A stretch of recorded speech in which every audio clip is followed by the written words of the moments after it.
Welcome to the Fantasy Fangirls Podcast, where two sisters dive deep into beloved fantasy lore, characters, themes, theories, and more. I'm Lexi.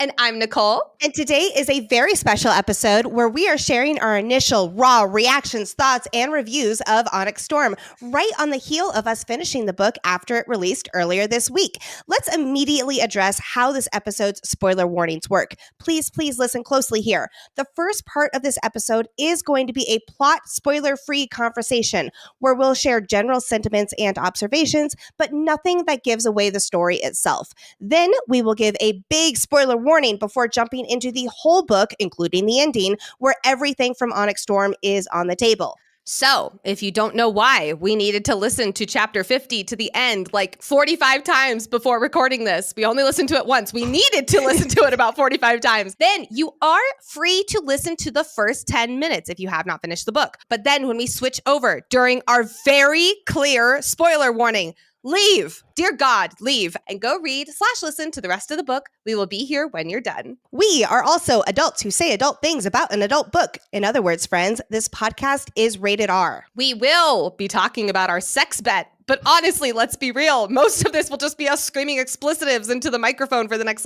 2 hours. So please be mindful of those little listening ears. Additionally, this is only the beginning of lots of Fantasy Fangirls Onyx Storm coverage. This Monday, January 27th at 7 p.m. Eastern Time, we are hosting an Onyx Storm live Q&A for the public. It will be spoiler central for the entire book. So if you finished Onyx Storm and need to talk about it with your fellow readers, ask questions, and come together as a fandom, we got you. The YouTube live stream link to join is available in the show notes on our website and social media profiles. Don't worry, it will also be recorded and available to you if you're not able to join live or if you haven't finished the book in time. We also can't wait to be at Rebecca Yarros' Denver tour event on February 2nd, and then on Monday, February 3rd, what you all have been waiting for. Our deep dive of Onyx Storm begins with episode 1, where we're covering the prologue through chapter 6. Last thing before we jump into this reactions episode, if you love Fantasy Fangirls and want more Empyrean themed events, more content, more community, and so much more,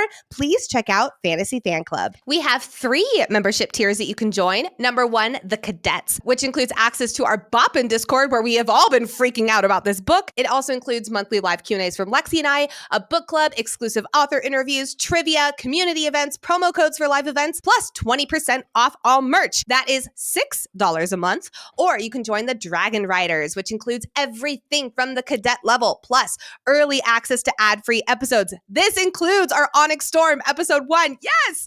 Our full episode outlines and special voting privileges, like archive topics throughout our deep dive of Onyx Storm. That is for $10 a month. And then we have our elite Iron Squad. This includes everything from the previous 2 tiers, plus more behind-the-scenes content, a welcome gift, giveaways, private Discord channel, your name shouted out on the podcast. That is for $25 a month. Join the party at fantasyfangirls.com/fan club. The link is also in the show notes. And really and truly, thank you so much for supporting us as we've turned this podcast into our livelihood. It's all because of you. And now it is time to gush over this book that we have waited over a year for. So first, Nicole, can we talk about how these last few days have been absolutely insane reading this book to bring our listeners this episode? And honestly, the thing that saved us was those easy protein shakes that we whipped up real quick so we could get back to reading. I've personally tried a bunch of different protein products over the years, and I've never been a fan of how chalky they tasted until I found Orgain. Orgain is famous for their organic plant protein powder. It packs 21 grams of complete protein with all 9 essential amino acids. All Orgain products are made with USDA certified organic ingredients, so we know we're getting the nutrition we need without things we try to avoid, like soy ingredients, artificial sweeteners or flavors, or even preservatives. Plus, their products are handcrafted with high quality ingredients that make it taste like vanilla or chocolate. I've even had a strawberry one. I've been not quiet about Orgain being a podcast sponsor because I have been using Orgain, non-sponsored, for 7 years of my life. I love this product. It's the only protein powder I love, and I will use it probably for the rest of my life. Remember, there are no quick fixes when it comes to your health. If you want more protein, give Orgain Organic Plant Protein Powder a try. Head to Orgain.com/fantasyfangirl and use code FANTASYFangirl for 30% off your order. That's the best offer you'll find. And remember to use our code FANTASYFangirl for 30% off. One last time, for 30% off, head to Orgain.com/fantasyfangirl and use our code FANTASYFangirl. Before we kick it off with our spoiler-free thoughts of this book, we wanted to take a moment and just really appreciate the fandom's excitement for this release that we have been waiting so long for. It is so much fun to come together as a community and celebrate these stories together, whether that's in person at midnight release parties or cozy read-ins with friends or virtually with this bookish community and listening to us even. I would always go to the midnight release parties for Harry Potter as a teenager, and now being able to experience it again as an adult is so special. This fandom is incredible as we feel comfortable letting our inner fantasy nerd shine. And to be honest, it can be really hard to find a hobby to be passionate about as we get older. At least I've experienced that for myself. These books help us come alive in ways we may never have expected. And it's something for us that we can cherish beyond parenting or adulting or school or any of those other work, all of those things. And on these release days, it's exciting to be in this together all across the globe as we fall back into this world we all love so much. We were extremely lucky to partner with Barnes & Noble in Glendale, Colorado, and have that midnight release be the most wonderful time. Thank you to everyone who came out for the release. So many of you traveled from all over the country. You braved the negative degree cold. We appreciate you all so much. Thank you for being so patient. Thank you for being so kind and wonderful. It was just absolutely surreal for us after this past year. Absolutely. Monday night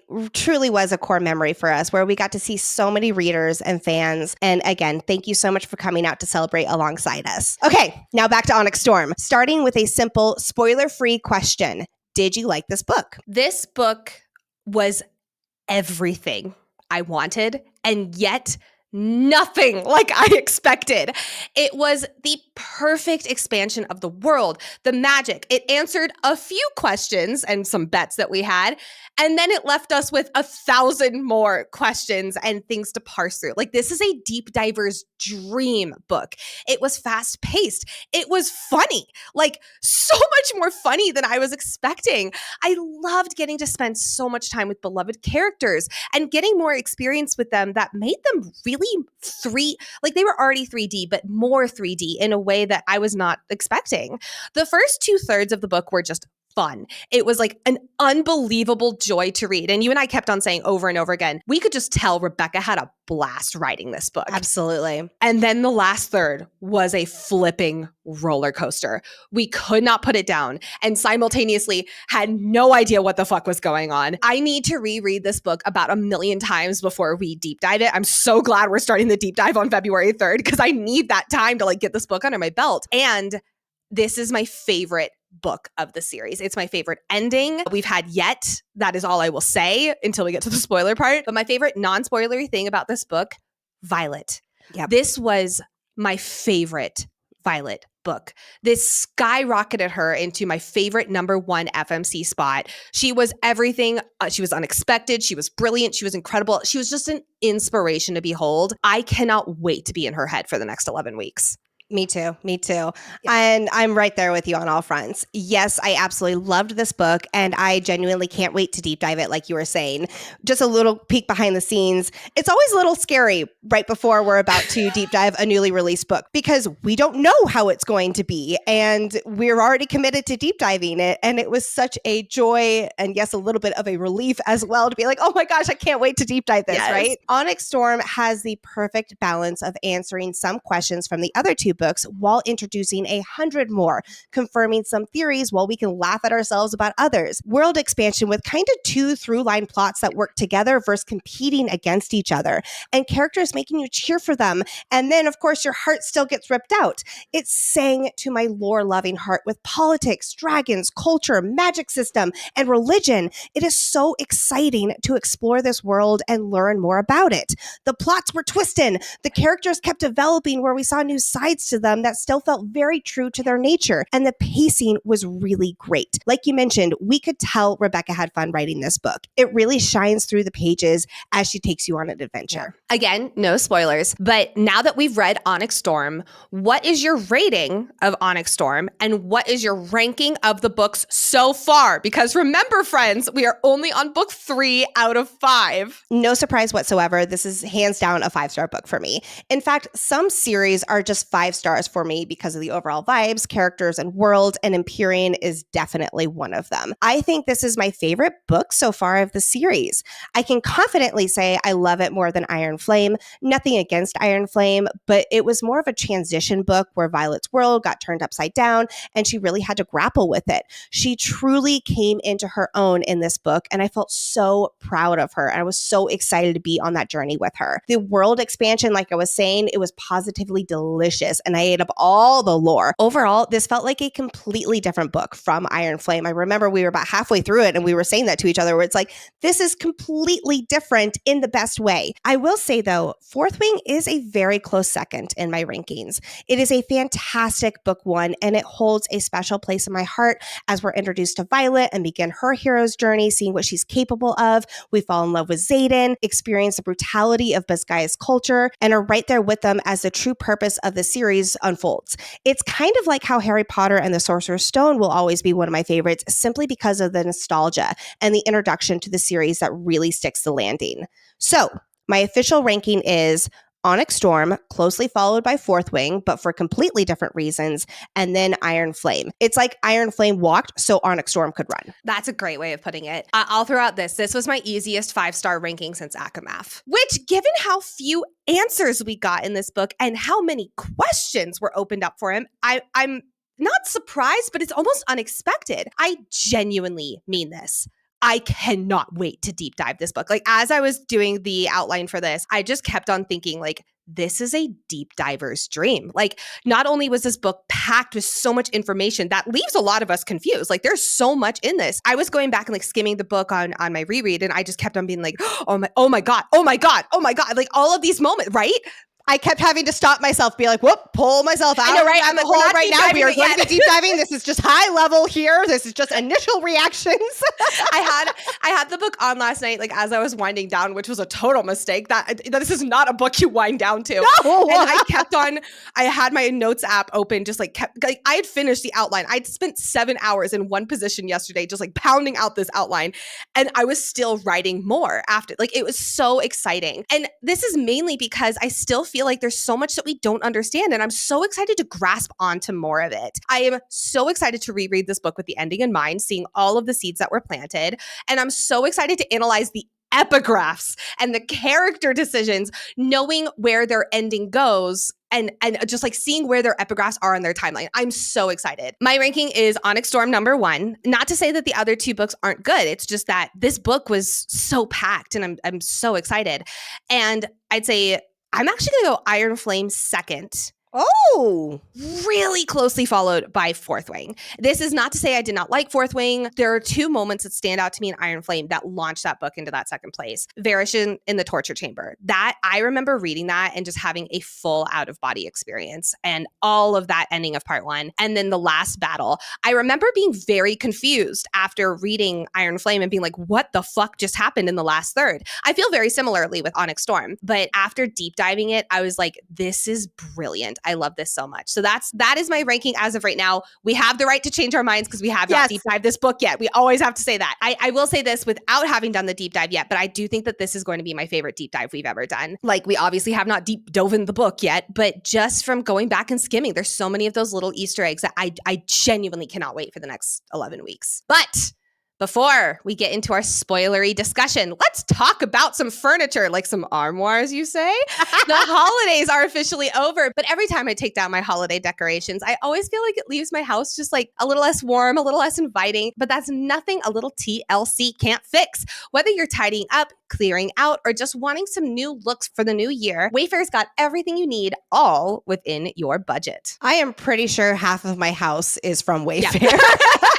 In fact, we just ordered a beautiful 3-panel mountain scene because we have a lot of empty space in our living room. I've also been eyeing this beautiful green velvet chair to create like a little reading nook in my office. My desk is from Wayfair. Our bedroom furniture is from Wayfair. We love Wayfair. We are a Wayfair family.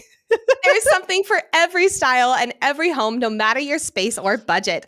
Wayfair makes it easy to tackle your New Year's home goals with endless inspiration for every space and budget, whether you need a light refresh or an organization overhaul. Plus, Wayfair provides free and easy delivery even on the big stuff, and they'll even help you set it up. Give your home the refresh it needs with Wayfair. Head to wayfair.com right now. That's WAYFAIR.com. Wayfair. Every style, every home. All right, friends, that ends our spoiler-free part of this episode. So if you have not finished Onyx Storm, we are lovingly but firmly telling you to leave right now. We promise we'll still be here for you to come back to when you finish the book. Okay, 3, 2, 1. Last chance. Are you gone? Okay. So, if you don't know that we finally got Papa Asher Sorengail's research, then I'm so sorry. That's on you. If you are still listening, that means you have finished this marvelous book. Oh my God, let's fucking talk about it. Oh my God. Wow. So much happens in this book, and my jaw was on the floor so many times. I'm literally getting chills right now. Just thinking about this. Okay. I was fist pumping the air. I laughed. I cried. What a roller coaster. Before we get too far ahead of ourselves, I do just want to give you a friendly reminder that today's episode is barely scraping the surface, as Nicole and I simply share our initial reactions of key plots, plot twists, and characters from Onyx Storm. The real work begins on February 3rd with the deep dive. Okay, shall we begin with our general shock of how many people immediately knew about the 7th Dragon Den? We were like, this is going to be a sneaky secret. Violet's going to have to keep secrets again. Yes. And then General Melgren is like, that little dragon of yours. And we're like, what the fuck? So yeah, exactly. With how much of a secret it seemed to be at the end of Iron Flame, I was really surprised that not only Violet and her close circle knew, but also leadership and all of the scenarium, which, by the way, I love how we get the scenarium and learn a little bit about them, and how we get confirmation that Llewellyn and Lindell were indeed loyal to Orisha the whole time. Remember how Lindell fostered Zaden and Liam and ensured they were trained for the Writers' Quadrant. And it turns out that Llewellyn and Lindell are not the same person as most of us thought, but rather Lindell's house serves under Llewellyn, who became the head of Tyrandor. Don't worry, we will talk all about this in the archives of episode 1. Back to characters knowing stuff right off the bat. At first, I was also surprised how several people close to Zaden knew about him being Venin. But then after I thought about it for a second, I was like, yep, that actually makes sense for the story's progression. And I really like that his close circle knew and were supporting him and Violet however they could. Me too, because it also reflected the massive character development that Violet went through in Iron Flame. She had the whole I'm going to keep everything to myself story arc, and she learned that that doesn't work for her. Did she tell her squad right away? No, and I absolutely get why. It wasn't her story to share, and it also, you know, given how Mira reacted, it kind of makes sense that she didn't. But Zaden's closest confidants definitely deserve to know, and as a result, keep him safe. It's like Zaden knows it's not in his or Violet's best interest to keep this big secret and make her go through all of that by herself, especially when staying in control is so important and he's theoretically dangerous. What did surprise me is Zaden pulled from the source in chapter 4. Like, and then again, just a few chapters later. And that was so much faster than I thought. That whole scene where he's, you know, fingering Violet and then suddenly he's like fisting the headboard and not in a good way. It was like, oh my God, like, dude, this was so scary. with all the, I'm going to call it Jekyll and Hyde-ness. This was throughout the book where he was, totally under control, but then he'd have these moments where he'd be on the brink and Violet literally didn't recognize him when she looked him in the eyes. Exactly. I loved the ice metaphor. That really became a code for them. Yeah. We knew being Venin would be like an addiction, but wow, Rebecca Yarros portrayed that struggle. And I know this is jumping to the end a little bit, but that's like counting down the 73 days. Like that was everything about that was so well done. I really felt like she did her research on how to portray that so beautifully. We'll get to Zaden's ending choices a little later because we are definitely not there yet. But I do agree with you. Rebecca has compared being a Venin to an addiction, and the descriptions of Zaden feeling the pull toward power and how he was really having to grapple with gaining that control back, and how Violet was like his anchor toward, not doing that. It really illustrated his internal struggles so much. And we really saw that so clearly, even when we weren't in his POV. While we are on Venin, who pulled from the source, let's talk about Jack fucking Barlow, because God, I loved every scene with him. Something that you and I would like look at each other in the hotel when he was talking about being able to sense the initiates and the ASIMs. And I love this quote, but the Great Hall could be filled with sages and mavens, and I'd never know. Neither would you. We freaked the fuck out. Okay, yeah. Does this mean they can hide their telltale signs from everyone? Like the higher rankings can use magic to glamour themselves? Because remember, we have been going off of the knowledge that the sages and the mavens have, like the red veins, and like they are very easily recognizable as Venin. And now here we're hearing that's not the case. So it's like oh my gosh, who's a Venin? It changes everything. Exactly. Also, just real quickly, while we're talking about Jack fucking Barlow, he did not die in this book. No, you lost that bet, big sis. I didn't think he actually would, but I was hoping for, so I placed my bet on that, and he's still alive. Is Jack still at Bisgayeth, though? Because it's unclear. Garrick was going to get him, and then he came back with the chest. Yeah. But I don't know if we know any further. I don't know. I was trying to figure it out at literally 1:00 in the morning. And I was like, you know what? We will figure that out with the deep dive. So Jack, all I know is he's still alive as far as we are concerned. And he better die very, very clearly on the page, or I'm not trusting anything. So. Well, speaking of not trusting, I trust no one. Yeah. No one. Now, Varish, I guarantee you he was, I guess, a sage level because he would have been able to hide his eyes, I guess, then. I'm also a little bit more on the Daddy Atos's Venin train now, especially after this book. God, I cannot wait to parse him in this freaking deep dive. Like the whole Samara visit in chapter 10, Daddy Atos and Theophany were coordinating, getting Violet captured. Yes? Hold on. I thought that it was Panek because he was the sellout. I'm definitely keeping an eye on every single one of his actions in our reread, but he was the one who was selling out Violet's location. At the end, we don't know if he's been doing it throughout the entire book.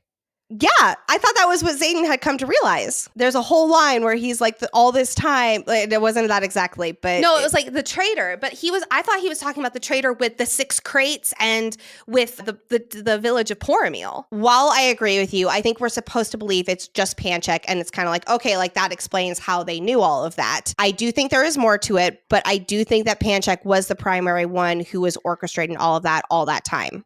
We will watch for it in the deep dive. That's all I will say, because I am not convinced that it's been Panek this entire time. Only. I think Daddy Atos is in league. I agree that Daddy Atos is still on my Venin watch list, whether he is a Venin, which now I am definitely thinking he might be Venin, or that he is in league with them. But I think that Panek definitely was the primary person who we can explain with all of that other stuff, but there's always that extra layer there. Which, by the way, if Daddy Atos is Venin, then that could make sense with him seeking out the Venin first-year assassin who tried to kill Violet. Also, if the sages and mavens can sense initiates, that means they've been able to sense Zaden too. Yep. Bad. This is bad is what this is. This is something that I'm pretty sure is going to drive me absolutely mad during the deep dive. Like, I will not be trusting anyone. I will be second guessing all motives. Like, for instance, my guy Grady, R.I.P., because I am pretty sure he was either instructed or in charge of putting together the most useless quest squad ever. And because I don't think they wanted them to find the seventh dragon den. I think they were just trying to stall time and for Violet to get captured, I guess. I don't think he's Venin, but I think, or maybe, I don't know who is. I just love how before Iron Flame, you were so gung-ho on Professor Carr, and then in Iron Flame, you were so excited about Professor Grady, and now you're 0 for 2 with these professors, Nicole. It really makes me second guess all the professors that I've loved in my entire life who have like really impacted my life. I'm like, oh dear, like I need to relook at some choices. Real quick, I do just need to point out how much I love how Aura died. I know that might sound really mean, but she had to go, and getting skewered by a wyvern feels like a fitting end for her. I will never forget you and I looking at each other in the hotel, and it's like the claw that goes through her spine, and we were like, oh my God, like, and people were just dying left and right. It was pretty satisfying, I'm not gonna lie. Oh, man. But yeah, that whole squad he put together and Grady's inability to lead was an interesting choice. Could it be because he turned out to be way in over his head and useless?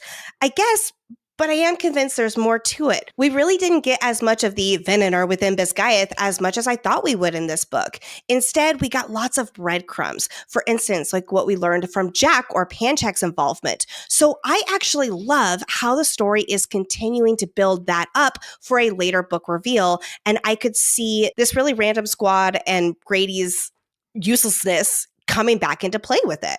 Yeah. The reason I also realized I don't think him or the people on, or at least the majority of the people on the original quest squad, the useless quest squad, were Venin is because Aura got stabbed by a wyvern and it did kill her. And also she got stabbed by a wyvern. If you were Venin, that probably wouldn't happen. Well, hold on. It does if you're an initiate. You are correct. But he did die by fire. But yes. Also, so I'm assuming he's not in that way. Unless he's an initiate and that's something that can happen. I don't know anything anymore is how I feel. Anyway, I loved how much in this first, because remember, we're only on this first stretch. I loved how much we got this political download stuff. The scenarium, Zaden becoming Duke, the god fucking damn it Dane's dad getting promoted was woof, but not too surprising. No, I did love how it was the king who appointed him to be the commanding general of Bisgayeth because no one else would, and everyone else is just over Atos. All those years of cozying up to King Tari really paid off, and he finally got his position of power. And we were also, speculating, like, would he become the commanding general? And we were like, if anybody appointed him, it would be the king because no one else would let him do that. Daddy Atos reminds me of Cornelius Fudge, to be honest. His overall demeanor of the redness and the eyes bulging and his stupidity feels very on point with Fudge. But yes, Zaden becoming Duke. I kind of have some questions why that was given back to him, like most of the scenarium, but I'm going to save that for the deep dive. I also love how he was getting marriage proposals left and right from the other provinces. And Violet's like, so much marriage foreshadowing in this book for that ending. Oh my God, yes. Getting Halen. Oh my God, Halen was delicious. I loved this. I have no idea why we never considered him and Alec being twins, because then the age difference that we were like, this is the reason they're not together. It's no different than her and Zaden then. Because of this, though, I am surprised that Halen wasn't a bigger part of Reunification Day at Bisgayeth and Fourth Wing, because he would have been a third year in the infantry. I'm just kind of surprised, but other than that, everything else, it makes complete sense. That is a really good point. Why wouldn't Halen have been around his dad and leadership as a third year about to graduate? I mean, I get it for, plot reasons, and that would have been way too early for an introduction, but just pointing that out there. Halen being Violet's ex was one of those theories where we loved it, but we didn't think it was true only because, like you said, the potential age difference, and mainly for me, that it didn't seem like the royals were conscripted. We had plenty of reasons why, but hey, I'm happy to say that I was wrong because yes, this was so satisfying. And everyone convinced that they were exes, which were a lot of you. Gold star for you. I loved him as a character for being the utter ultimate douche canoe that he was. Like, we have all known or dated a Halen. I know, we both guiltily raised our hands before. It's like their ego is just in the stratosphere. It's so stupidly satisfying seeing him in a stupid basket. Like, that was so great. The basket! And him walking in on Violet doing this super powerful maneuver was just such a good fuck you to him. Oh, I loved it. I loved it. And of course, jealous Venin Zaden lived up to expectations. So many of us were just wanting a jealous Zaden, and especially a jealous Venin Zaden. And it was so amazing, so delicious. I'm personally proud he did not kill Halen. I didn't expect him to, but I was very proud of him. And also Violet being like, I was 18 and he was handsome, okay? I've been there too, girl. Been there All too. of us have. Yep. I felt that. There's that line from Fourth Wing where it's like, you are not attracted to toxic men. Where it's like, oh, what a full circle moment that was. You know what? I think I know what would have been the perfect gesture for Violet to give to jealous Zaden. Matching underwear. MeUndies is the perfect gift for our loved ones on Valentine's Day, which is coming up so fast. Or in this case, when they're worried you might, go back to your ex or need to prove that you're way better than him. They've got so many awesome Valentine's Day prints and styles. Plus, you can match with your partner, friends, or even your pets in MeUndies' iconic matching styles. You and them matching undies. Name a better Valentine's Day. I was so in love with their Dream Seam underwear that I got me a few more pairs. I am so obsessed with it. They don't, and I also got myself another pair of narwhal underwear. I'm get Brett some narwhal underwear too. Gosh, okay, maybe that's my Valentine's Day present. I'm just giving him some narwhal underwear. MeUndies isn't just about underwear. Explore the lounge collection featuring joggers, hoodies, onesies, and more. MeUndies' signature fabric is as soft as a warm hug from your favorite sweater or your favorite loved one. It's breathable, stretchy, and oh so comfy, making it ideal for all-day wear. And guess what? If you're not happy with your first pair of undies, it's on MeUndies. This Valentine's Day, give the gift that will have them always thinking of you and score huge site-wide savings at MeUndies.com/FFG. Enter promo code FFG. That's MeUndies.com/FFG, code FFG for store-wide savings. MeUndies, comfort from the outside in and cut for every butt. Lexi, I cannot believe you've gone this long without discussing this because I have never seen you happier than I did at the hotel. Take the mic. Let's do this. It is time to talk about my favorite subject ever, Papa Sorengail's research and the Second Krulvan Uprising. You all, the moment that the Second Krulvan Uprising came up, in connection to an Isle Kingdom no less, I sat up so straight. And by the time Jasenia signed that she can only think of one scribe who might have an answer about it, I'm like literally having chills just talking about it right now. I was literally jumping up and down for joy, validation pulsing through my veins. The puzzle pieces were right there. I've been saying it for a year. I think I've said it in every single one of our live shows. I bring it up every single possible chance I have. And boom, there it is. Oh, I'm so happy. And I just love how it took us on an epic journey to the Isle Kingdoms with a plot never in our wildest theories could we have imagined. I probably would have told you that's a fun theory if you mentioned this to me. And I also love how it directly ties into the Isle Kingdoms for Nicole's sake. Well, so one of the things that I was like salivating on as I was reskimming the book for this outline is when we are at Narelle in Develli, we get that moment where she's just spilling the tea, but then she actually spills like helpful tea for us. And Dane, it connects the dots where it's like, oh, well, your dad was researching how the Krulvans were looking for tail feathers. And it's like, oh, wait, no, that's switched. It's feather tails. We then learn a good amount of chapters later, all 7th dragons have feather tails. He wasn't researching baby dragons. I think he was researching the 7th dragon den in that way. So maybe he encountered them in his research. Yes. We don't have confirmation that he is referring to the 7th dragon den, since Umbriel says they want dragon eggs and all dragons have feather tails at first. However, no one is supposed to know that, so maybe it is more likely he's referring to the 7th dragon den, although then the Krulvan soldiers were trying to hunt down Feathertails. So, well, anyway, we have to take into account what he says in his letter to Violet. Quote, "You'll find the connection between the uprising and the pursuit of Feathertails to be both alarming and enlightening. But if time has indeed run out and you seek the weapon to defeat those you've only learned about through lore, aka Venin, then abandon your robes and ride for Corden." This raises so many questions I'm not even ready to begin sorting through yet. Like, how would Papa Sorengail know that Feathertails, aka the Seventh Den, are the weapons to defeat the Venin? At least we know he would be able to talk to them, though.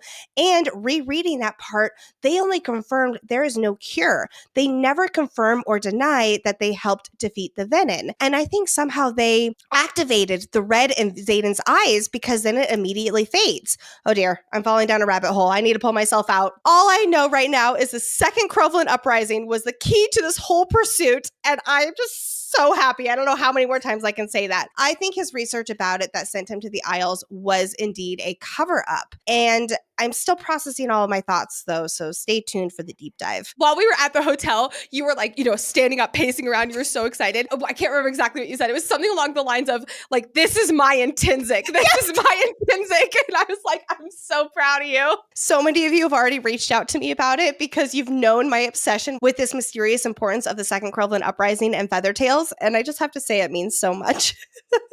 I cannot wait. And I think I speak for many people when I say this. I cannot wait for the Papa Sorengail Crowland research part of the archives when we do that in the deep dive. Like, my God, I cannot wait. Okay. Also, his research was in his study. Yes, you won that bet. Good job, Lexi. It seemed like it was about to be a big deal with Dane retrieving the research from his father's quarters. And then, I will say, it wasn't. No. Daddy Atos was eerily quiet for most of the book. Yes, he did play a small role in certain parts and all, but I'm still not convinced he's out of the picture with the research. Like, that felt too easy, if you know what I mean. Maybe it was just necessary to move the plot along, but there's more to that whole sequence there, I think. And yes, I was definitely worried there was something more to Dane with that whole "you have to trust me" setup, but no, he's still just Dane. I can't wait to talk about Dane. Like, Dane was low-key one of my favorite characters in this book, and he did mostly nothing. Like, the whole point, he was completely useless. I loved it. I loved it so much. The most use he had was at the very end with Sloane helping with the power, which, by the way, she had a line where she's like, something like, "You shouldn't have this much power," which makes me seriously wonder, and I have more things to say about that later. Also, all the foreshadowing of him and Sloane set up, that was like, whoa, whoa, whoa, whoa. Oh my God, I did not have this on my shipping bingo card. Like, that's insane. Anyway, we're getting way ahead of ourselves. Back to Papa Sorengail. I loved getting his name before, first of all, Asher. That was just like, oh my God. And then getting Daxton. So Violet is a descendant of Colonel Daxton, aka Colonel Daxton's Guide to Excelling in the Scribe Quadrant. Oh my God! Yes, a lot of us thought we've been seeing Papa Sorengail in an epigraph previously, but it must have been Violet's grandparent or something, which again, I love so much that it wasn't Papa Sorengail, but still one of his relatives. Ooh, I wonder if we'll learn more about this Colonel Daxton from her grandmother in a later book, because Mira visited their father's mother, and I feel like we have not seen the last of her. Also, I love that mystery grandmama was in the book, but just in a completely different way. It was I'm going to be getting to that later. I can't wait. Oh my God. I am still processing all of this info because it feels like it's almost split into multiple parts. There's a second Crowland Uprising and Feathertails and all that kind of stuff. And then there's all of his Isles research, which based on the name change, we can infer that him and Lilith married during his research of all of the Isle Kingdoms. Because some of the Isle Kingdoms are by Asher Daxton, and then some of the Isle Kingdoms research is by Asher Sorengail. Then there's Dune, which led him to wanting to dedicate Violet, which that is one of the reasons I feel like I need to reread this book so many times. Is all of the Dune that we will get to in the deep dive. Some other rapid, favorite parts from this first section of the book. Professor Zaddy. Oh my God. That was everything. I am foaming at the mouth to talk about how incredible of a teacher he was, first of all. It's not all me just being feral for this man. I loved the fight scenes. It was some of my favorite fight scenes I've read in this series. I could visualize him sparring so clearly, and then his godlike power flexes of him simultaneously teaching. Hot! So hot! I love it. I fell more and more in love with that man throughout this book. And then we got to the last third, which we will get to that later. I know. I love the Professor Zaddy. I will say part of me logically was like, does this make sense for the story? Maybe not. But did it make us go feral for Professor Zaddy? Hell yes, absolutely. So I don't even care whether it logically made sense for the story. I think it really did, because we have to have him being close to Taryn, with Sorengail, and then also with how legendary of a fighter he is. I don't know. I kind of get it. Now, with Colonel Atos being in charge of the school, that is one where I'm like, he could have probably vetoed this, but I don't even care. I don't even care one bit. Well, hold on here, because I thought that he was having to go to an eastern outpost because there's a lot of stuff going on out there, and he's been killing all these Venin. So that's where it's like, I think that he might be a little bit more useful on the front lines. But maybe, let's say that there is a sage or someone who knew that he was a Venin and actually wanted him at the school. I'm going to go with that. We're going to go with that. Well, I can't wait to deep dive that part. Oh my God. Garrick's second signet. Chapter 10 through 12 was, I couldn't believe it was chapter 10 that all of that was happening. The reveal of the second signets of the marked ones was delicious. That is a most minor way I can say that. It was amazing. I cannot wait now to reread the previous two books with all of that in mind now, especially because we were like, how did they get back and forth between Erasure so quickly? Here we go. We have the answer. When I first read Windwielder, I was like, oh, that's a little anticlimactic. But then it was like, wait.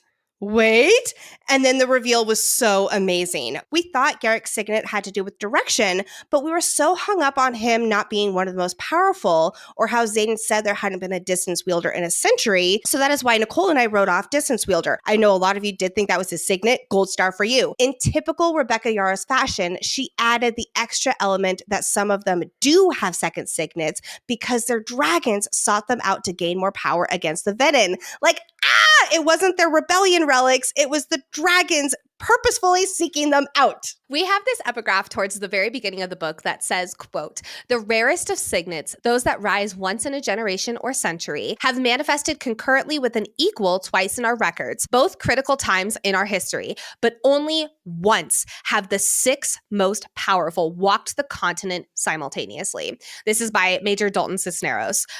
I 100% feel like this is foreshadowing. We are going to figure out what the six most powerful signets are coming together all at once. I guarantee you distance wielding is one of them. Shadows, lightning, I think we do have pretty confirmed that those are the other two. But the other ones, I'm like, is it, who else could it?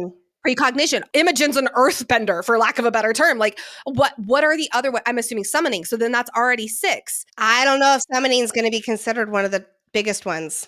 It's a great, remember when Violet was like, they're like in a century, like when hers manifested, she mentioned something about how it hadn't been seen in a century. I agree with you. However, there's a difference between rare signets that have been seen in a century or a generation, and only once have the six most powerful walked together simultaneously. So I think the only ones we can say with full certainty are distance wielding, lightning, and shadows. I would throw precognition in there, but who knows? Well, technically Melgren has it too, even though he has it with a huge major asterisk to it, because it's only battles. Exactly. That is what makes it so big, because, and I'll be talking about this later, with Melgren's signet was game-changing for them. Like, that was the craziest thing they had ever seen. Okay, that's true. And now Auric has actual precognition, which is like, battle is just chump change compared to that. Okay, that's a good point. Okay, so I feel pretty confident in those four. The other two, I can't wait. Oh my God. Also, Liam wielded Nice! Oh my God! For how little I feel like I got right in this book, and honestly, I don't even care in the slightest, this confirmation felt so good. Oh my God. It's like, oh, thank God we weren't crazy. We know a lot of people have been like, no, it was an editing error. And Nicole and I stayed so firm in our belief that it was not, because every single edition of the book has that. And if there is that big of an editing error, it's going to get taken out at some point. And nope, it stayed in, and we were absolutely convinced that it meant something. And we just feel so validated. And he was indeed a direct descendant. We thought so, but there's, of course, again, that added twist that these dragons are specifically choosing these marked ones to purposefully gain more power in the fight against the Venin. I just love how the dragons are taking matters into their own hands, or claws. Also, it makes me wonder if that's why fewer and fewer dragons are willing to bond every year. Maybe they're waiting for more marked ones, since there's supposed to be about 15 or so more years of them coming into the quadrant. Yes! Oh my God! I just cannot wait for the other marked one signet. Like, we have Imogen's being a earthbender, stone wielder, whatever the name is. I need to parse through the book. I want to know Sloane's, because I feel like she absolutely has one, given what she knows from Thort about second signets. I do wonder if Liam said it in his letter to her. That would be quite the thing to say in a letter, though. Yeah, right? So it's like, I think she has one. Maybe it hasn't manifested yet, because remember, it's only 5 months from the end of Iron Flame to the end of Onyx Storm. So maybe she hasn't manifested it yet. That would be a long time, though, without her manifesting that second one. We know that Sloane has been choosing not to use her siphoning power because of what happened at the Battle of Biscayeth. And people are like, yeah, she's not using her power. What if she has been using her second power? Yeah. What is it? I don't know. No idea. I am also so curious how the marked ones are able to cover all of this up. Zaden mentions, quote, often enough to be sure Kaori can't possibly have accurate records, but not too completely that anyone questions why I only present with one. Did the marked ones do something with Kaori's records to tweak them, for lack of a better word? If so, how? I have so many questions. Okay, also, does this mean that me spiraling over Zaden's family tree this past year is actually just fudged records and there's no mystery grandmama? There is. It's just Niara. It's not the same. I'm so sorry. R.I.P. to my family tree white bear night. Oh, the sleep we lose over things that don't mean a fucking thing in this book. I love it. There are so many things that happen in the first section in this book at Biscayeth, and we're going to get to all of it in the deep dive. But for time's sake, we have to move on to the next big section of the book, which is Isle hopping, is what I'm going to call it. We knew we were going to be going to the Isle Kingdoms, or at least we highly suspected. But having each Isle have a theme was not on my bingo card. How most of them are devoted to a specific god, at least as I understand it after my first read. It's so interesting. We talked with Gabriel and Kaya about exploring new cultures if we go to the Isle Kingdoms, and even how the forehead tattoo may be part of one of those cultures. I just loved the little glimpses we got into these islands and their cultures and their ways of life. What was, though, on I shouldn't say my bingo card was Zaden's mom. I am so relieved that I at least won that bet, because if I didn't, I would have been taking a Malort shot in my smoothie for 3 days straight. That was cruel, Lexi. That entire island of Hedon was a trip. Back-to-back poisonings. It was like, whoa, calm down, everybody. I brought leftover birthday cake from my husband's birthday to our hotel, and we literally had it out to eat at this part, and we did not end up eating it because it just didn't feel right. All right, let's go through each Isle and just kind of our high-level reactions, thoughts, and all that kind of stuff. Let's start with Deverelli. Narelle was the bookshop grandmama, so we get another grandmama. First off, she is the tea sipper of this world. I loved her character and how here she was for like the love story drama. It was amazing. Exactly. See, it's moments like this and then with Halen and such that make me think Rebecca was having just such a great time writing this book. I am so curious about Papa Sorengail's connection to this woman and his secrets. And there are so many history lore nuggets in all of this. I can't wait to soak it all up in the deep dive. Like how Crowland's soldiers crossed into Navar to obtain feather tails because they needed the feather tails to deliver on on their side of the deal, which means they all knew Feathertails are baby dragons. I think that the Crowlands did, though. I don't. Okay.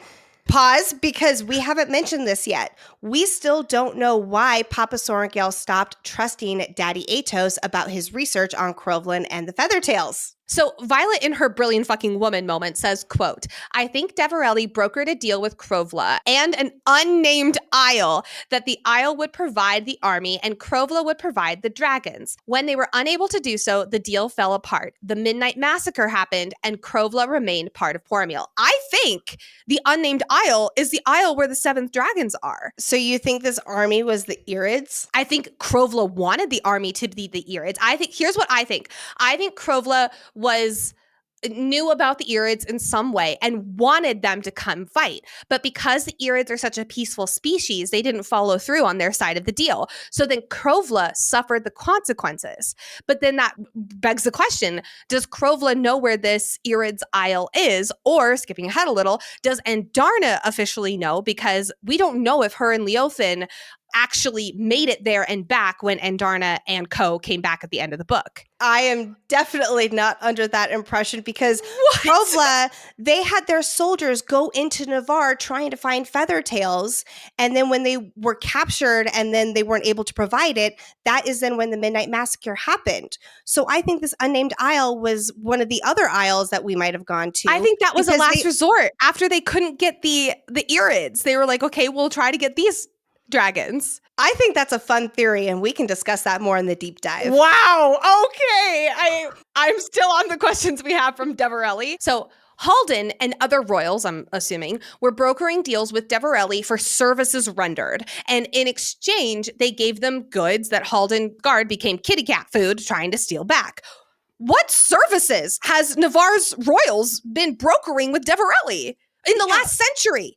What? Because King Tari has been in communication over the past century, or his reign, or whatever, with the Isles, and Halen accuses the Isles' king of taking advantage of their desperation. But then Violet says Halden's been playing a starring role in not acting. I'm very confused about that part. We were confused when we read it. We reread it. We were still a little bit confused. And now I'm just going to be like, yeah, maybe we'll figure it out on the deep dive. What I'm not confused about, though, is Halden's temper tantrum. Like, wow. Also from this part, Taryn's line about Violet not getting killed by the house cat. I laughed out loud. I can't wait to talk about those cats and poor Anna's head and Andarna messing with them and just all of it. I loved it so much. Another thing that is keeping me up from these Isle kingdoms. How can Violet and her dragons communicate and no one else can? Is it something to do with her connection to the goddess of Dune? That's what I'm leaning more toward, because Violet was able to wield, although she didn't think she was, but I'm convinced she did, on the same isle where the silver-haired people were. And/or is it because Andarna is an Irid, and so their mental connection is different? That's definitely possible too, because there is magic on the smaller isles, which, by the way, what's the deal with the magic and the geography? No magic on the Isles except a trickle here and there. And then the magic is back on the smaller Isles. And then Zaden was able to pull from the source. And it wasn't like, if I remember correctly, it wasn't like he was draining people. He was draining the magic from the land. No, he drained like an alloy coin. You're correct. Thank you very much. Yeah. I feel like this magic and the geography is somehow tied to the Irids. Maybe. Since where they dwell is magic, or at least where they venture to has magic. We didn't actually go to their den. Or maybe the people of these isles figure out how to rid the magic somehow. See, I'm leaning towards it being either it's an Andarna thing because she's an Irid and that's the reason that she can connect. But also, why would Violet be able to talk to Tarn in that way?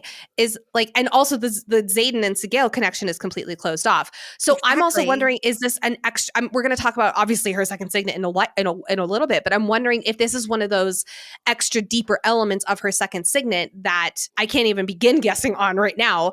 But I wonder if there's some other kind of magic at play, but she wouldn't be able to wield. So it might be twofold. It might be both Andarna, because she would be able to wield from Andarna if Andarna still has magic, and then she'd be able to use that signet with Taryn. I have no idea. I am lost.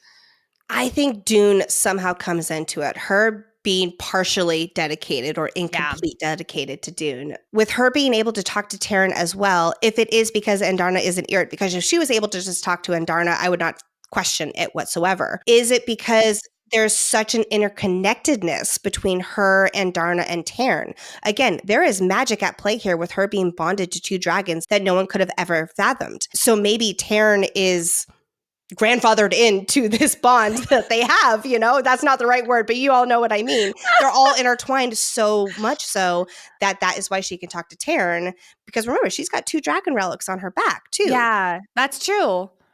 Maybe, I don't know, because then but where I'm confused is where does Zaden come into this and his connection? Yes, Lexi? I don't know, but going back to the interconnectedness between her, Taryn, and Andarna's bond, that could also explain why she is able to use her second signet later on. After Andarna breaks the bond. Yes, where it's not like she's channeling through Taryn. That's not what I'm like. No, that's not what I mean. No. Yeah, but because there's always going to be that trace of their bond. Ooh. Okay, that at least makes it make enough sense for me to go into this deep dive with my feet slightly on the ground, with a little pinky toe on the ground. Lexi, this book raised all of our stress levels. It was just going up and up and up, and then the last third, it just spiked. And there are so many reasons why our stress levels fluctuate in life, but there's a proven way to set yourself up for success with your stress every single day. Start your morning off with Rituals Stress Relief. This product uses first-of-its-kind technologies to support your body's natural cortisol response so you can take on the daily juggle. Nicole and I have a tendency to get stressed out pretty easily. For me, it's between juggling work and kids and household things and, adulting and all of that kind of stuff. But I love how Ritual makes me feel like I'm really getting ahead of it. I can feel a difference in it as it really helps me balance myself out. It takes that edge off, and I really appreciate for what it's able to provide me on the day-to-day. Stress Relief Bioseries technology is designed to optimize the release of a trio of clinically studied ingredients to help the body manage stress. Ritual suggests taking stress relief in the morning when cortisol is typically at its peak to support the body's natural cortisol response with an instant and extended release formulation for all-day support. The juggle is real. Don't just respond to stress. Get ahead of it with stress relief from Ritual. Get 25% off your first month at ritual.com/FFG. Start Ritual or add stress relief to your subscription today. That's ritual.com/FFG for 25% off. Let's go to the aisle that probably holds the most amount of secrets and confusion for most of us.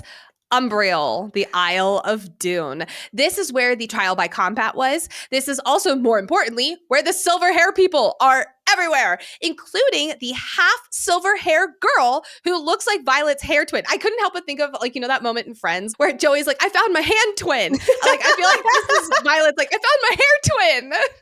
Because we're seeing these silver-haired people, which in and of itself is like, oh my God. And up until now, we've always associated the silver hair with Venin because of Theophany. Between the Cosmopolitan excerpt with the silver-haired Venin and Violet's mom being sick and all of us convinced it was connected to Venin, now we learn it's actually tied to the gods.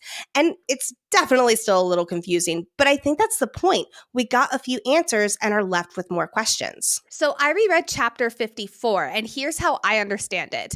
We have Grandmama Niara, who was taking care of Brennan and Mira, while Asher took Violet to, we can assume, the Isle of Umbriel to get her dedicated to Dune, in the hopes of assuming they can cure her chronic illness by doing a full dedication to Dune. Because the dedication ritual has been outlawed on the continent since the early 200s. So I'm guessing they all do fake dedications on the continent and dye their hair like the high priestess of the Dune temple was saying in the second to last battle. Yeah, it's like a symbolic thing. Yeah. But Violet's ritual on the Isle of Umbriel, again, we assume, was not completed because they only accept children whose futures are certain. And Violet still had paths to choose that could lead her to being Venin. Although we learn it's actually Zaden having turned and her choice to be with him. That is what was the uncertain part. I also have to wonder, how does Andarna, knowing that this girl with the silver hair was going to be hers? That is still a mystery. So I wonder how, if it intertwines with this. Your guess is as good as mine. We also assume that it was only Asher who took Violet to the Isle of Umbriel because Lilith had that one epigraph where she was livid at Asher, so we can assume this is why. But then where was Lilith during all of this? This is when Grandmama Niara also basically stopped talking to Lilith and Asher. So I'm assuming she's pissed off at Asher for what he tried to do, so she stops talking to both of them. But where was Lilith? All we know is that she was not on an isle because, as Violet notices, dragons were very new for all of them, and they clearly had not seen Imser. So, again, something else for the deep dive. The amount of times we looked at each other during the read in our hotel, and we just looked at each other with utter confusion, and we're like, we need a Fantasy Fangirls podcast for us to cover the Fantasy Fangirls podcast. And then we looked at each other in horror being like, shit, that's us.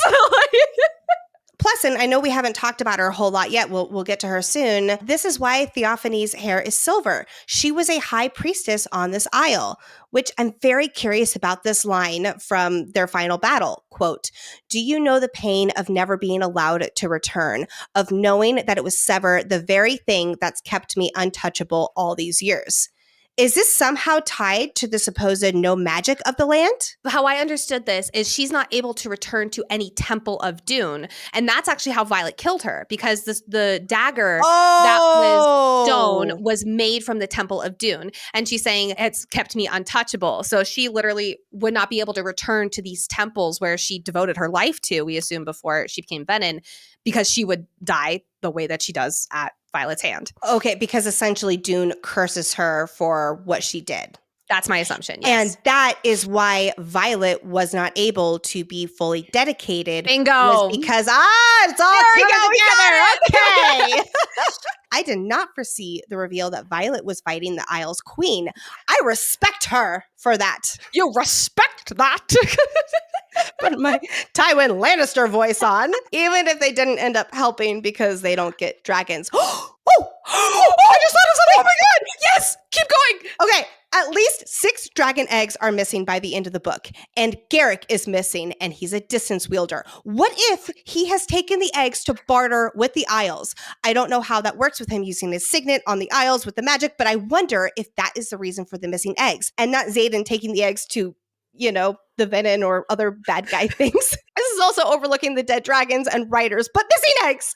The Isles want eggs, and he is a distance wielder. I love your brain. Oh my God. What if it was Zaden who had him take the eggs to the Isles? So he's like, okay, I know I can't help anymore. So you all should make sure that they can get the armies. Yes. Okay. Yeah. Oh my God. That's brilliant. Oh my goodness. Let's go to Hedotus, the Isle of Hedon, aka the god of wisdom. This isle was a trip.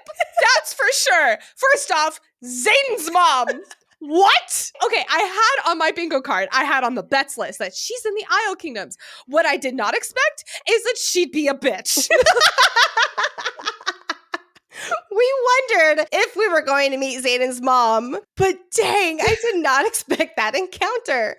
Do you think she's going to come back into play in the rest of the series? Yes. Yeah, I think so too. Because besides their encounter on the Isle, it didn't feel like it served a bigger purpose moving the story along. And not to say I didn't enjoy it, but it was kind of like, and then that plot line is closed and then we just keep going. So I wonder if it was more of a setup for what'll happen with her later. I'm leaning towards the latter. If it was just a one and done, I'm glad that Zaden honestly got that closure, especially as he's going I guess I'll call that closure. I'm going to call it closure. He's like, you're an evil. I don't like you. I really don't like you. And then he went off and just did his things. But I don't think so, because I see all of the Isles coming back in as allies. Maybe not all of them, but I'm going to say the 5 bigger ones for sure. I can only give Zaden's mom this, Talia. What the Oscar performance of the century you deserve. My God. She knew for weeks that Zaden and co were coming because she was hoarding chocolate to give him his favorite cake. And when she first saw him, you never would have guessed that. Like, wow, we get so much insight to her character and way of thinking, more specifically from her culture. With the like whole, well, you'd only be married to Cat for 3 years and then you can do whatever. Like, also, they what? have to produce an heir as well. So it's like, Yeah. you have to have sex with her like a few times. And Violet's like, no. And Zaden's like, you can write up the marriage contract. It's SORRE. And like, I loved that. This also, we can assume, is how her and Fenn's contract was made for their marriage. It was so sans emotion. And it just like, it kind of broke my heart a little bit. I still have a lot of questions about how this all worked out with the head of Tyrandor. Like, my whole argument for her being loyal to Navar is like, wait, how did this happen? Because basically we're learning the Isles are not as cut off from Navar as we've been led to believe, as we learned with Halen as well. I mean, I guess that definitely tracks with Navar. What? Navar's been keeping secrets from us? What? No way. Now, she did not know that her son was going to be poisoned. That was a shocker to her. Yes, true. But she'd been hoarding cake so she could give him chocolate cake. And Zaden's got 2 little brothers. I know. So all the brother and sibling foreshadowing maybe was not with Bodhi. We'll get to that later. It was more so with him and his little half brothers. Oh, that, and like the moment where he was like, yeah, she stayed here and built an entire fucking family. Like, that was heartbreaking. Oh my God. Let's get to the poisoning party, because we had to read this part twice. Like, I remember you and I stopped in the hotel. We went back a chapter in the audiobook and reread this because we were like, whoa, what just happened? Because of all the back and forth and back and forth. One thing we loved about this book is that while we're in Violet's head, we see the beginning of an idea take hold.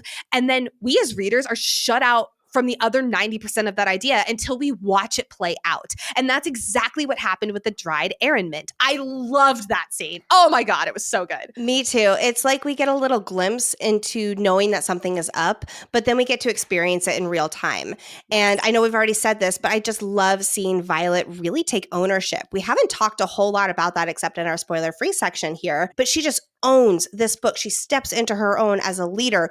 Like, for instance, with Aura and the challenges against the Flyers. And then, of course, in Deverelli, and here, of course, as well. And just all throughout the book, she is that reluctant leader.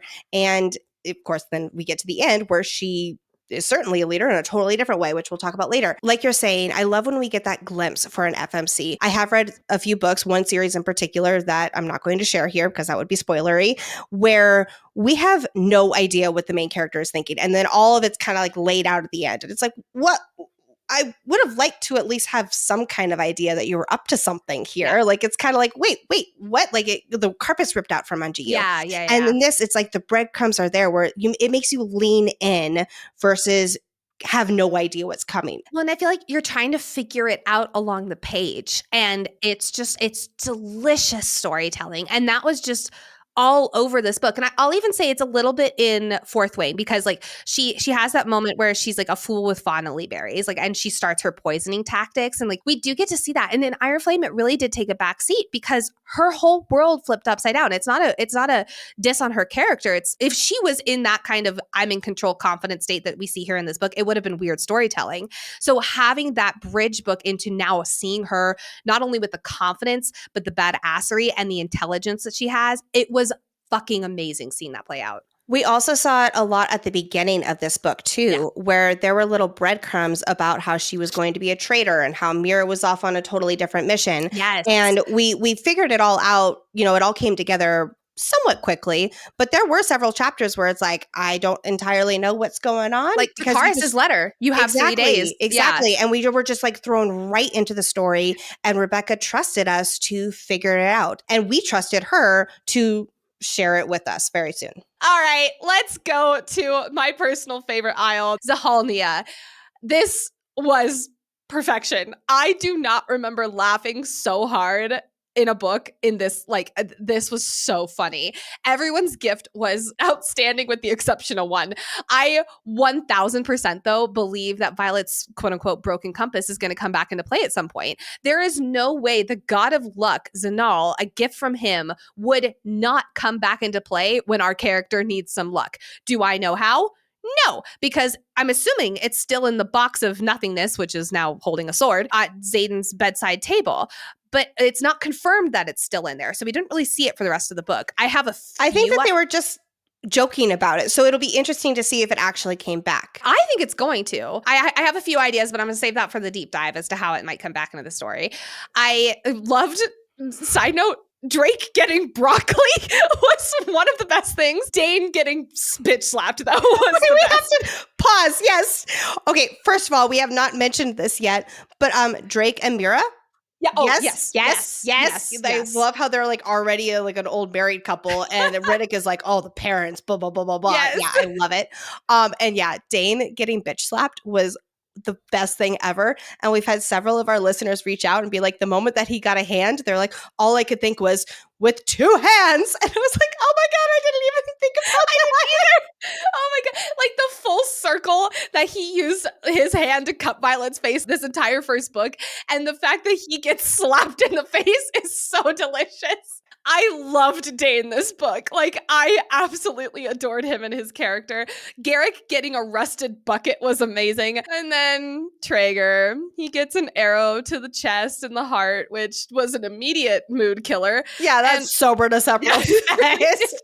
Oh, geez, we're still laughing somber. No, it's somber.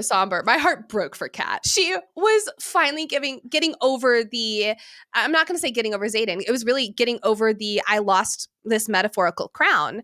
And she was finding a partner who really cared for her. And then he died. That was so heartbreaking. At least they, got like 40,000 soldiers out of it, which I have a feeling the majority of these soldiers are going to die. Like, there's no way they're going to be okay. Yeah, that just sounds like Venin food to me. Oh, man. But then they're sad. Let's go to an abandoned isle. And then, oh, surprise, we got the Irids. Going into this book, Lexi had a passing theory that Andarna would make it to wherever the 7th Dragon Den is, and then she would find them all dead, and Andarna would truly be left all alone, and she would realize she is truly the last of her kind. And somehow, this was almost worse. Meeting them and then them rejecting her, unfreaking real. Sad Andarna is something I do not know if I could do. Like, that was heartbreaking. They left Andarna behind as a Cyterion, which, by the way, I had to look up that word because I didn't know what it meant. It means a principle or standard by which something may be judged or decided. And according to them, her bond with Violet resulted in the failure of that judgment. And yet, even with how devastating this was, this is actually one of the chapters I am most looking forward to for the deep dive for so many reasons. One of which is the slidey noise. I am absolutely getting a slide whistle for that part of the deep dive. The battle brief is basically going to be a musical number. I'm so excited. But the Irids being this peaceful species, that was not on my bingo card. And how they're all feather tails. Yes. I've always wondered about the origin of their weapon tails and why they're all weapons. And I'm thinking they manifested during the Great War for the first 6 because it was of such a necessity. Still very curious about them being the weapon that defeated the Venin, because I am absolutely convinced of that. At first we were like, oh no, they did deny that. But then I went back through and I reread that part. No, they said that there is no cure for the Venin. Whenever they were asked about being the weapon or something along those lines, they did not confirm or deny it. They would kind of sidestep that question, and they don't want to help them. Yeah, no, I think you're dead set onto something. Yes. And I can't help but think about the first book. We got such a death, war, murder. It's all regularities, right? Yeah. And then book 2 was the Griffin Flyers coming in and opening up that scope of vision for our main characters, that this is not the only way it has to be. Like, you guys are the death factory. And now we get the full other side of that spectrum with this group of dragons that is so set on so much. They're so set on peace, so much so that they're like, let the Venin take over the world or take over the continent, let them drain it fully, let them die out on their own, and then we get to restart. I couldn't help but think of like Noah's Ark. I'm like, oh my God, this is like the restart of the world, basically, is what they're suggesting, at least for Navar. Yep. And I love Andarna's line where she says, quote, "You preach peace while only having known its privilege." It holds so much meaning to it. Yeah. And it makes me wonder how things are going to unfold with the Irids, and if that privilege will be taken away that truly sends them into action. Yes, they did go and light the flame for Orisha with their wards, which does make sense for them because they're like, this is a small thing that we can do to help ensure the peace. But for them to be that weapon, or do they consider themselves that weapon? Because I don't think so. So I'm so curious. And again, there is some kind of not connection, but they are able to make Zaden's eyes go red. I was like, wait, did he drain? But it immediately faded. So that must mean he did not drain, because that would not have faded away. And it was like their connection with him, the bond with the slidey whistle, that was like it ignited the Venin part of him. And I'm sure that has something to do with all of it. I don't even know. My hand motions right now are crazy. I love that we don't know. And I'm so excited to figure out maybe 10% of it, because I don't think we'll get much further than that. It does make me wonder if at the end of the series, will all dragons choose to have feather tails, no matter their den? It's basically like after conquering the Venin, because that has to happen, right? It's like all dragons decide to incorporate this element of peace, but also still bond riders. So it's almost like it's the best of both worlds. Before we move into the third chunk of this book, we have to highlight Riddick's character development in this, specifically in the second part. It was not on my bingo card to have so much Riddick in Onyx Storm. His 3D character development was one of my favorite parts of this book. I mean, he could literally freeze something he froze a wyvern from the inside out in Ree's POV chapter. Like, he was one of my favorite additions to Quest Squad, and getting the whole, like, quote, just because I like to crack jokes doesn't mean I'm not serious about reading the same shit you do. We really get to see Riddick as this highly intelligent individual and also being really fucking funny. I loved it. And him and Violet are so similar. I enjoyed them so much. That's so interesting. I saw it more as he puts his all into what he does. Yeah. Yes, he is smart. I don't think in the Violet kind of way, No. though. It's more like he enjoys learning. I think it's like you're saying, you said it perfectly. He puts all of what he is into what he does. Yes. And he may be laughing as he does it, but that doesn't correlate to his effort or his genuine care. And I think that's a good lesson for a lot of us. I've always kind of joked about how my husband is really similar to Riddick, and I'm pretty sure he has said something along these same lines as well. And in fact, when I got home from our little staycation, I was like, honey, Riddick had such a good book. I love him even more. That's really cute. You know, Riddick may have a common signet, but he leverages it to his advantage in a unique and badass way. Again, he takes what he's given and he elevates it so much so because he cares and he puts that much effort into it. He knows knowledge is power, so he reads to learn more and prepare himself. He may be the jokester of the series, but he has so much depth and dimension, and I loved seeing that in Onyx Storm. He is really one of my favorite characters, and not just because of all of his laughs and jokes, but because he is who he is. I just love him so much. Well, and like there's that moment where he's like, him and Iotrim are doing their like back and forth, and Iotrim basically sprays him with a bunch of water, and Violet's like, you guys are weird. And he's like, maybe we're not. Maybe you all are the weird ones for not playing games with your 23 or 20-year-old dragon or whatever, which I love with his 22-year-old dragon. Like, I love that Iotrim is in his early 20s. That just makes so much sense to me. I want their POV. I know. Oh my God. I don't mean to get greedy, but please. We were at first a little worried and suspicious of Riddick back when he was in Bisgayeth, and he was insisting on going on this quest squad to the point where it's like, okay, like we're on Venin watch with everybody. Like, what is going on with Riddick here? And then he explained himself where it's like, no, like you need someone to protect you. Like you need someone to be with you. Like we need to stick together. And it's like, Riddick, I love you so much. Let's round out this episode as we finish the book back at Bisgayeth, and then we go to Eratia with our segment 3 here. Some rapid fire word vomit, I'm going to call it, from Bisgayeth. At Savinia, which is where the Queen of Pormiel, Queen Mariah, was sadly killed. There were 4 riders and 6 crates of alloy that were just delivered from Navar to help Pormiel in this fight. And the Venin went straight to the armory where all those 6 crates of weapons were and just took them all immediately. They were not even given the time to be distributed. Now, it is kind of sus that General Melgren is the one who sent the missive to Queen Mariah, letting her know that they sent 4 riders and 6 crates. Which, side note, these 6 crates is much more than the standard 2 that they have at a normal outpost.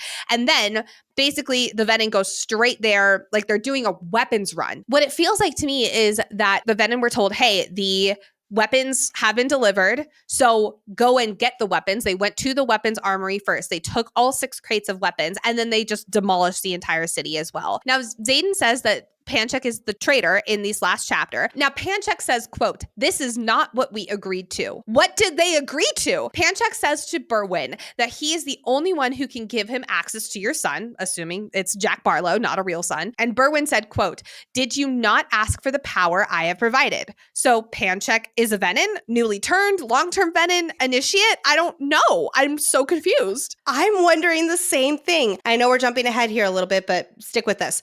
I assume Panek is not a sage from the way that Berwyn talks down to him, but the way he's threatened with alloy hilted daggers. I mean, any dagger is threatening in and of itself, but that seemed kind of pointed. And then Berwyn kills a green dragon, which Panek does have a green dragon. So does Bodhi, but we'll talk about that later. And it seems Berwyn's point in killing a dragon is to force the writer to have to draw a lot of power in order to stay alive. So I don't think we learn what ends up happening to Panek, because then that's when Zaden channels, and from what I can initially gather, Panek is not mentioned again. There are multiple dark wielders who are killed, the wyvern are killed, Berwyn's unconscious, something happens to his brother, I think he's like pushed to the side or something like that. So Panek is not mentioned. Does that mean he does die from his dragon dying since he did not have the opportunity to channel? Or does Zaden kill him and he's just not important enough to be mentioned on the page? I don't know if he's a Venin. I feel like he would be. I think he would be like an initiate based off of how Berwyn is talking. He's like, did I not give you the power? So from what it sounds like Berwyn, for lack of a better term, taught Panek, hey, here's how you draw from the source. Here's how you become. And it also makes so much sense because going all the way back to Fourth Wing, chapter 3, Tara mentions to Ree and Violet that Panek sees the role of commandant as just a stepping stone for him. He eventually wants Melgren's job. He's a power-hungry dude. If he was mad that Atos got the job instead of, commanding Besgaeth, even though I know that's not Melgren's job, but bear with me here. And that is what spurred him to do it. I could totally see that. Oh, that's good. Oh my God. If anything, as we talk about, is Daddy Atos a Venin? Is Panek a Venin? I don't feel like they're working together, at least. Rapid fire thought. Why did it take the Signy flyers so long to get to Besgaeth? I am 1,000% in the camp that Signyson, all of them, sus. Super sus. They are top of my list of you could be Venin. Yes, you can be. Because I cannot get Zaden's POV bonus chapter 27 at Fourth Wing out of my head. The wards fell just in time for Signy flyers to swoop in. So I think that there's a lot more Navarian traitors working within Navar to take down the ward extensions, for instance, in Montserrat, giving Signy flyers, who, yes, I also believe are working with the Venin because it's super sus how they relate to Besgaeth, ample access to the outpost, which, if that is true, then they may have just let in a whole slew of Signy Venin flyers into Besgaeth. And now there's a huge hive mind of Venin working within Besgaeth. The enemies are in the walls. Bad. This is bad. Retweet. Let's go to Erasha because we have way too much to talk about for these last 16 chapters. All right. It is time to discuss it. Violet's second signet. We had a list. We had lists on lists. We had an entire episode of lists on lists for possibilities. And dream walking was less than 150 words of that outline. I mean, are any of us surprised? Yes, I am surprised. I'm genuinely shocked. For those of you who stuck to your prediction that she's a dream walker, you get a gold star. We even parsed through this as a possibility for Violet's second signet during our Iron Flame deep dive, but it always seemed to be her dream because sometimes Taryn and Andarna would be in it, and it always seemed to point to it being her dream. Like, we had evidence. I can't wait to go back through and reread and compare because, again, I thought we used evidence to scratch this one off the list. Yeah, same. But I did not see this coming in the slightest. And I'm not going to lie, I had a little bit of denial for a second, not like in a bad way, like in oh my God, I have to wrap my mind around this. But after sitting on it, I have 40 million fucking questions still, which I'm not gonna lie, I did not think I would still have questions about Violet's second signet and how it works after this book. We have been in so much pain trying to figure this shit out. And now after a year, we have a little bit more information, and then we now have to wait a lot longer for book 4. Can we also just say it's not until chapter 50 that we get this? Like, we are reading this book and it's like, okay, where's the second signet? Like, the only reason we knew it was coming in this book was, well, first of all, I'm pretty sure that Rebecca has teased it. Yeah. But because we were aware, we did not see it, but we were aware that the ending of Onyx Storm and Violet's second signet was spoiled on TikTok. And we were like, nobody go there. So it's like, okay, it's got to come up at some point. It was one of those where it was like, wait, what? Like, because it was figured out rather quickly. And I do think that we have just seen the tip of the iceberg with this dream walking second signet, because one of the Irids says, quote, "And you, our very hope, have handed this human something far more dangerous to wield, haven't you?" And yes, Zaden says she's extremely dangerous because she's able to basically stroll into anyone's dreams. And, you know, because when they sleep, their shields are down, which, speaking of which, it makes a lot of sense that this is finally how her second signet begins to exercise itself, because when she's asleep, her shields are also down. When she's awake, her shields are up, basically blocking any mind signet she has. But I start to think about, like, okay, wow, how can this signet be trained to live up to what this Irid is saying, being something so dangerous for her to wield? First up, I think she'll be able to awakenedly walk into and stroll in and out of anyone's dreams and interfere, like Zaden was saying. I also can't help but think about the SpongeBob SquarePants episode where he goes into everyone's dreams in Bikini Bottom, including Gary's, and just messes with them. And I'm like, so Violet is SpongeBob SquarePants. I didn't think about that, but yes. Yes. Oh my goodness. I'm in the same boat because I can see how valuable it is for her to be able to go in while people's shields are down and all of that, and how that really is a whole new level of catching people when their guard's down. I do wonder, because with her going into these other dreams, she still needs information and she still needs to kind of like know what's going on. And Nicole, you and I, we both have dreams. We still have our waitress nightmares, right? And I guess that could be informative for her because it's like, oh, hey, now I have her resume kind of thing. And I know what keeps her up at night, apparently. But besides that, dreams are not a direct correlation to exactly what is going on in someone's mind. So I wonder if there is that added element to it. And of course, she can also interfere. I think that was a little glossed over when that is going to be very pointed. And then there's also the added level of the Venin when he was in Zaden's dream. We can assume it was Zaden's dream that she was walking into. And she even makes note of like, wow, this is a really up-to-date dream here kind of thing, where there is more to it. And I was even wondering, like, maybe there's some kind of precognition associated with it. You know, Marin's family, they did end up getting burned after she saw this dream of her family's portrait going up in flames. So I think there is definitely more to it than her simply walking into other people's dreams. Maybe that is hopeful thinking for us. But again, if that means that she is that dangerous, then there is some kind of manipulation, some kind of awareness of being able to tap into their innermost fears, their innermost wants, all of Their that innermost kind of stuff. subconscious mind. Exactly. Well, so Marin even says, like, that used to be my worst nightmare. And we can strongly assume that Zaden is actually, no, I think he even says it in Iron Flame that this is his worst nightmare. So maybe it's not even so much as just going into dreams. She can actively go into someone's worst nightmare, which then I could see that being an added character struggle for her to overcome, because is that similar to Varish in that way? That would just be so fucked with her head. And I also can't help but think about, like, what about daydreams? Now, people's shields would need to be down, so there is that extra element. I have to wonder if that was what the throne scene was. Was it Zaddy's daydream that she strolled into? But I don't think so, because it was all in italics, and when she's in his dreams at night, it's not all in italics. But I need the throne scene to make sense. I need it. I was going to say, I love the idea of daydreams, but I do think that the throne scene was what he was actually experiencing in the moment. So nice try, trying to tie this back to the throne scene. But then I also can't help but think about like her on the Isle Kingdoms when she is able to tap into her power. But then also she has a dream or she's in Zaden's dream, I should say, when Andarna broke the bond, which we'll get to in a second. Like, there's so many added things where I'm like, this can't be all of it. Like, and I don't think it's book 3. Of course it's not. But I'm a little bit like, I have to wait again in order to figure out more about this.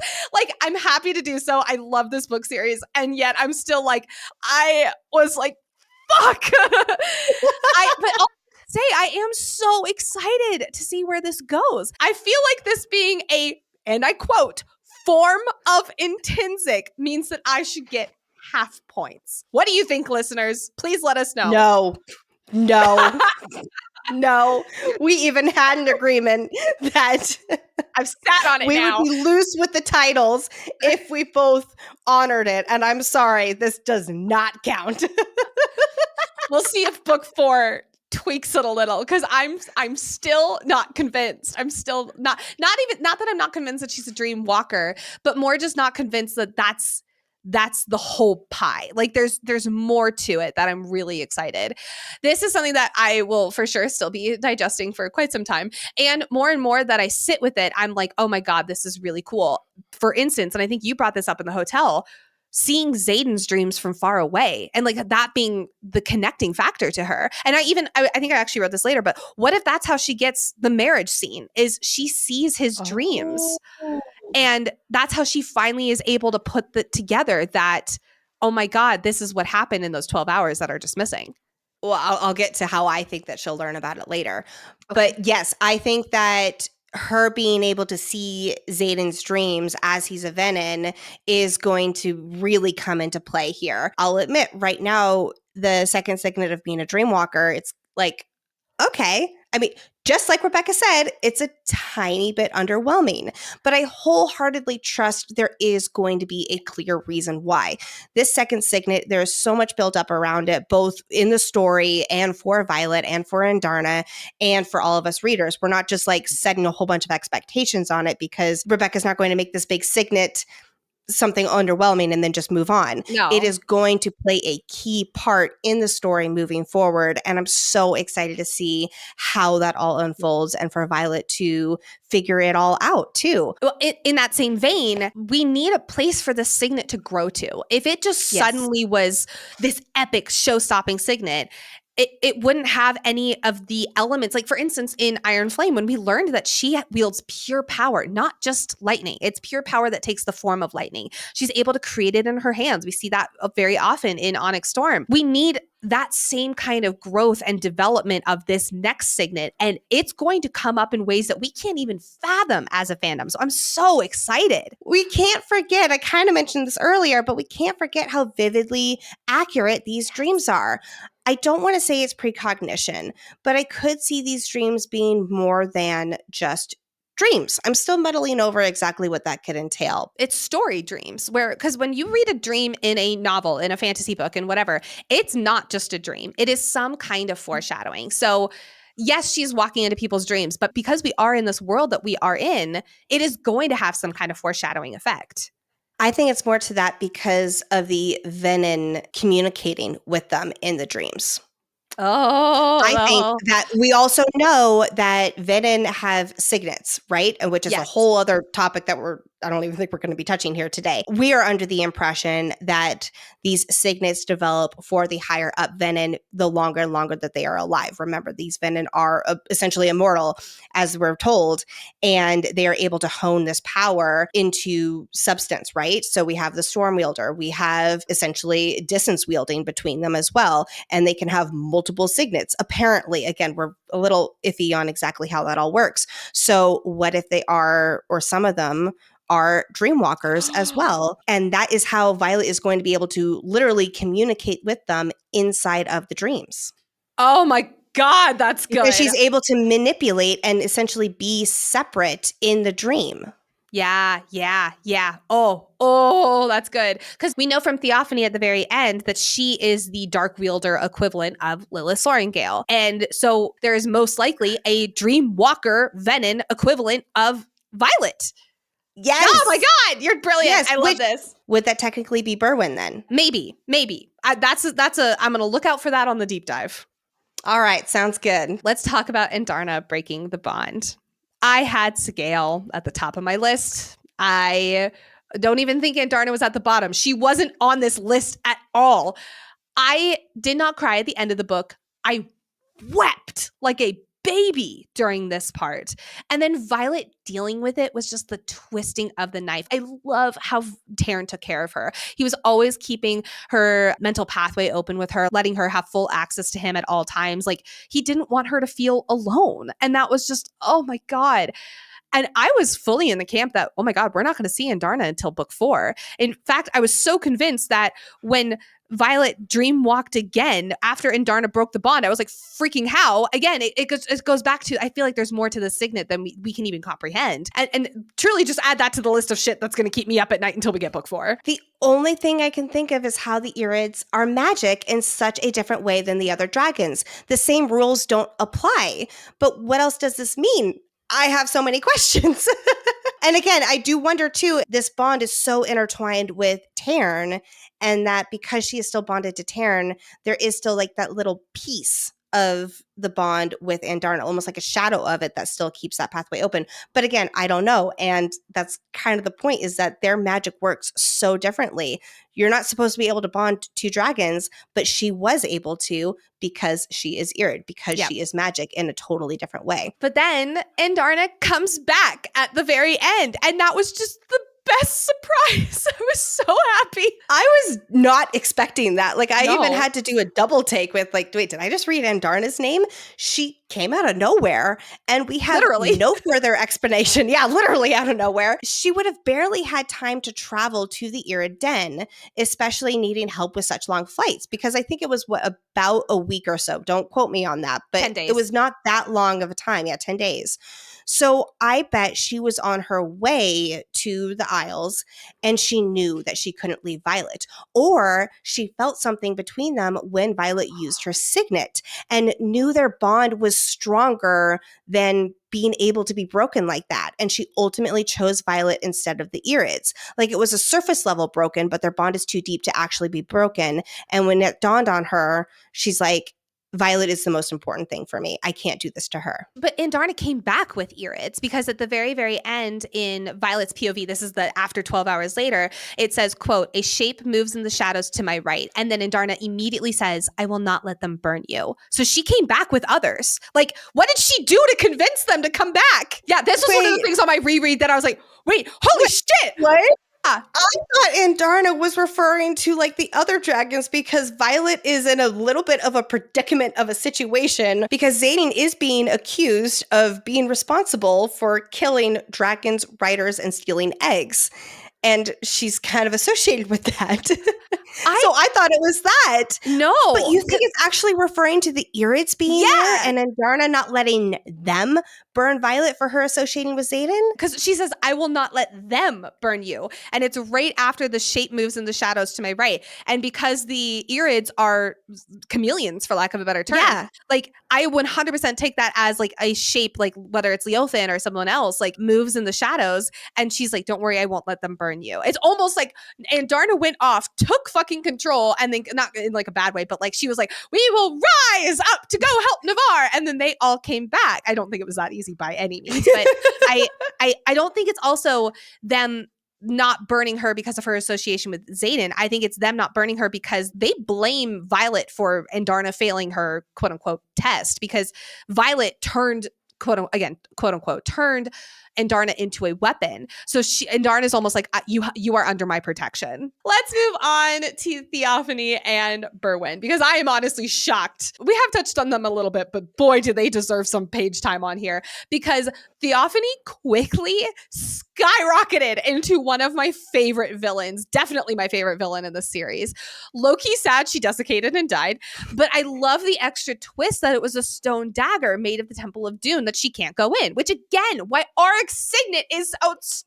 standing because he knew the temple needed to be saved in order to eventually kill Theophany. I mean, oh my God, I can't wait to deep dive this series. This book. I'm so excited. While we were reading, this name was so unique. So we looked it up and Religion Watch is back, I guess, because her name is a visible it's spelled a little bit differently, but it's a visible manifestation of a deity or an encounter with a god in a tangible form. For a high priestess, this makes a lot of sense. Now, I can already feel the theories are coming that are like she's a physical sentient manifestation of Dune. And I don't think I'm going to completely take that off the table yet, but I'm leaning away from it. I'm still not fully on she's the gods are sentient beings in this because I really do think she is a high priestess who went widely wrong. And then because she was devoted to Dune basically cut her off from any and all things religion, and hence why she was not able to go into the temple until the temple killed her. And the temple went into her is what happened. Yes, because when you're dedicated to the deity, in this case Dune, it does involve some kind of magic. I love this new introduction to a different kind of magic. We, like you said, we're on the record of saying we thought that the deities were just a cultural thing, part of world building. And I'm so curious to see how this really opens up and how they play a bigger role in the magic system. For instance, when they are dedicated and there's some kind of magic involved, that turns their hair silver. A lot of people on the Isle had silver hair. It's a regular practice there to dedicate to the gods. Is that their kind of magic? Because there's not supposed to be magic on these Isles. So yes, it's not directly related to being a descendant, and an incomplete dedication means partially silver hair. And Theophany was a high priestess who wanted more power. She says something along the lines of, why serve a god when you can be one? Yes. Oh my God. I can't wait to talk about her more. She's amazing. And she also was a maven. So that somehow just, even though it said multiple times, it just was completely over my head on the first read. And then finally, it's time for Sage, not a sage, but actually confirmed a sage, Berwin. Did he lie and say, I'm not a sage, I'm a general? Was he just like a little bitter? I don't know. Yes, because in Iron Flame, he specifically said he is a general when, he was like laughing, a sage? No, I'm a general. And mavens are the Venin's generals. Yes. So he never specified that he is a maven, but he did say he's a general. And we deduced from what we knew that generals equal mavens. So I'm genuinely confused how he is being referred to as sage in Onyx Storm when it's clear that he is not a maven, he is a sage. This is one of those where it's like, Rebecca, I need you to settle a debate for us. Like, can you just please answer this question? Maybe when he got thrown into the ravine, he got demoted.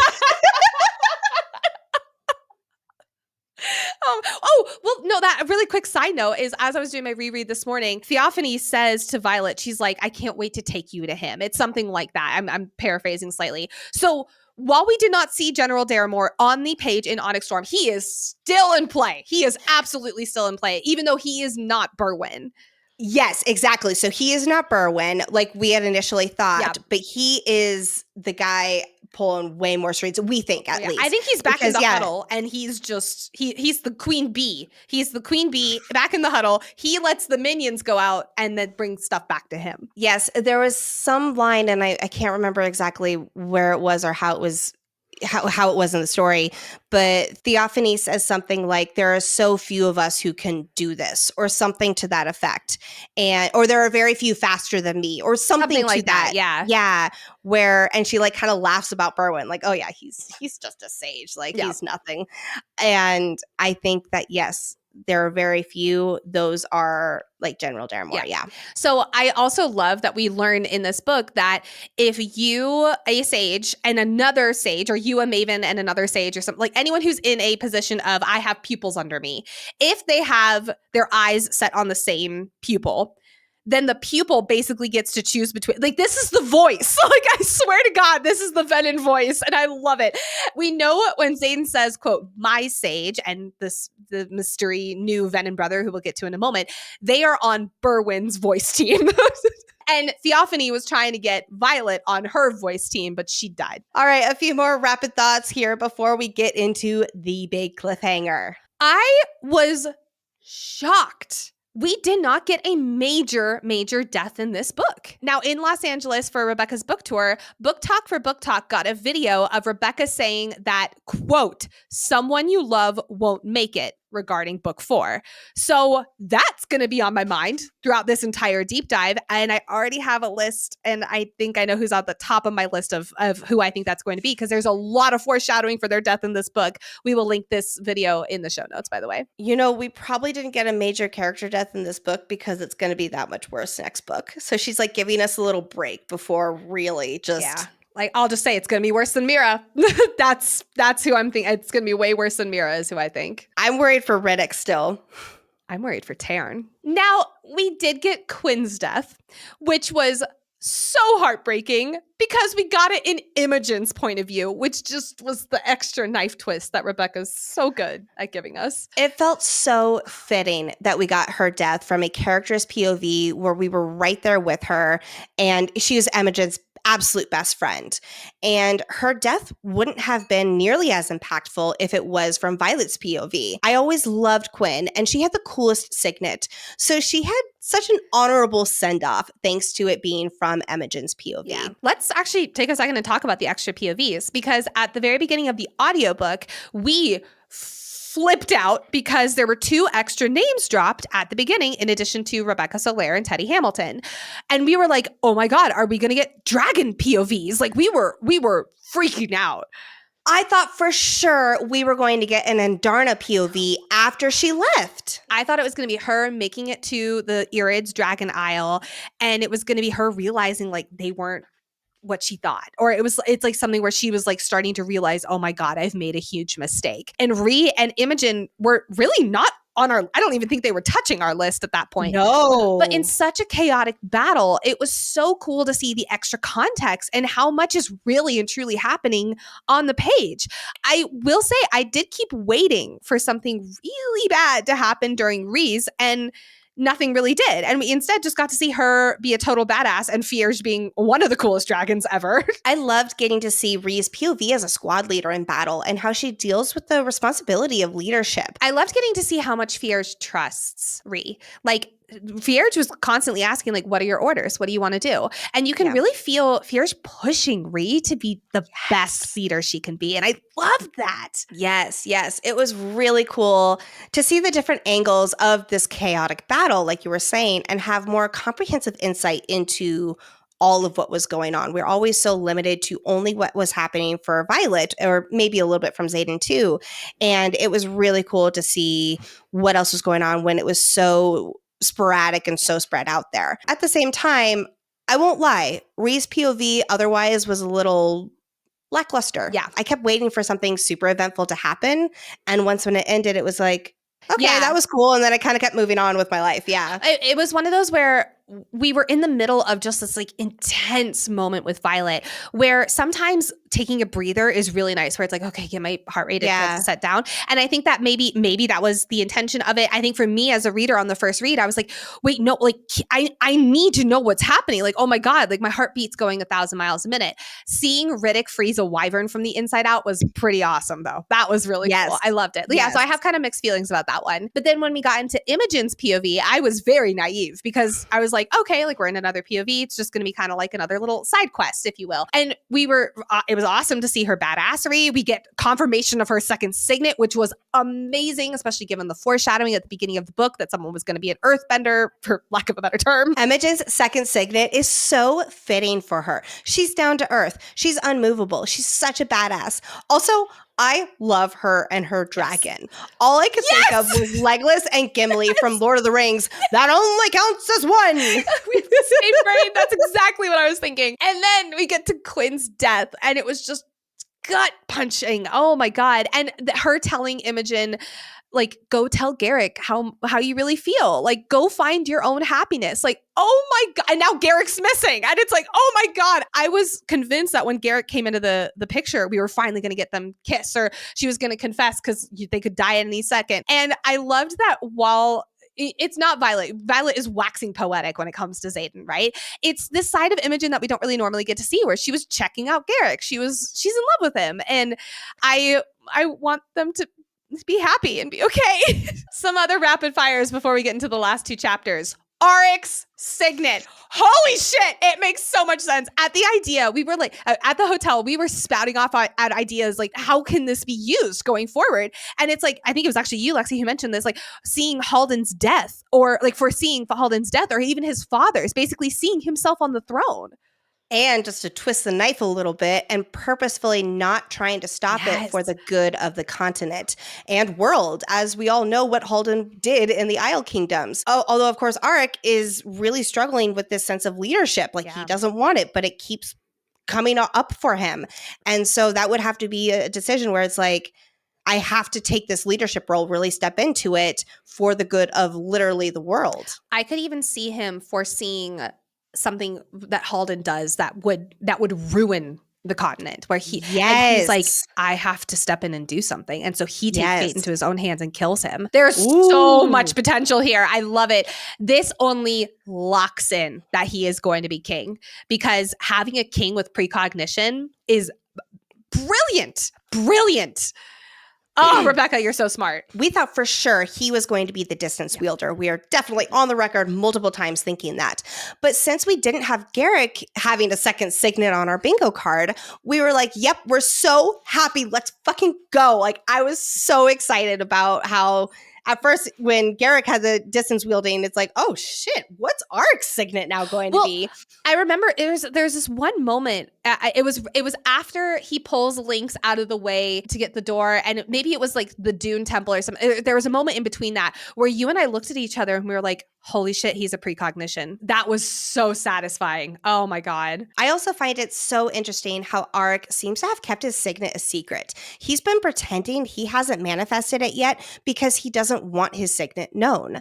I'm really excited to keep an eye on his actions throughout the book as we do our deep dive to see if there are any hints when he may have actually manifested. Like, was it on the Isle with some magic on it? Possibly. Or was it in Iron Flame? I almost want to go back and read Iron Flame and be like, oh my God, did it manifest and we just didn't even notice? Yeah, that's interesting. It is interesting. That is one of those where I'm like, after I get this book under my belt, that's one of the first things I'm going to do. All right. I think that he's not telling anyone because he does not want this powerful of a signet. He shies away from leadership unless absolutely necessary. Like, he knew he had to be the one to go to the Isles to not have his brother fuck everything up. And this just guaranteed him to be one of the most powerful writers. He wanted to be a writer. He wanted to be powerful. He, in that sense, as a writer. Yeah. But this is a whole other level. Remember how big of a deal it was that Melgren manifested battle precognition. This wipes the floor with him. There's been so much foreshadowing for the signet, to which I know a lot of people thought it would be Violet's. But I just love that it's Arik's, and he has to grapple with this responsibility and power and inherent leadership that comes with this signet. All right. We have to finally get into the cliffhanger of these last 2 chapters. Let's kick it off with Zaden's POV chapter, because wow, oh my God. I don't even know where to begin. I'm still mentally staring at a wall after that ending. Well, let's just go kind of like super high level moment by moment from this. He was summoned. He was summoned by his sage, which is bad. He was forced to walk away from the battle, the mission, his friends, and it was all to trap Sorengail. He had no power in denying it, as he admits. And it's just like, oh my God. Now, what confuses me is that as Sorengail is bleeding under this trap, Zaden is being flooded with power as a result, which is like, why? Why? I was under the impression it's his angry power flooding, like because he is being triggered by her being hurt. And so his power is rushing, like how Violet, when she gets really emotional, her power comes to the surface. See, I read it almost as if her power was being drained out of her and drained into Zaden as a result, and put into Zaden as a result. That's how I read it. Because Berwyn was planning to capture these dragons and kill them. And make Zaden have to turn. Yeah. Even more so. Yeah. Yeah. Well, and so that is why he wanted Sorengail. But I think that her being injured, I think that was just him being so angry that this was happening to her, that it's making his power inside of him feel uncontrollable, just like how we see with Violet when she's angry. Yeah. I might want to reread that section because I think we interpreted it differently, and that's okay. How Berwyn kills this dragon with a knife. With a knife. How?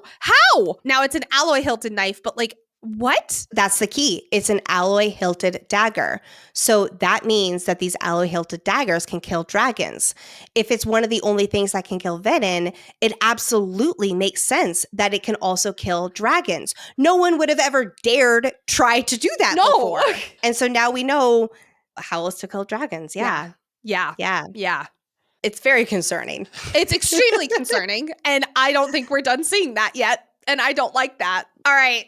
Let's go into this new sibling, this new brother that the Venin now have to use against Zaden. Zaden, I reread your POV multiple times, and I have a note for you. Pronouns are great. We love pronouns. Nouns are awesome. Names are great. It would have been awesome to know a name. I think he's almost like in such shock that he can't even speak it out loud, besides the fact that Rebecca's just like,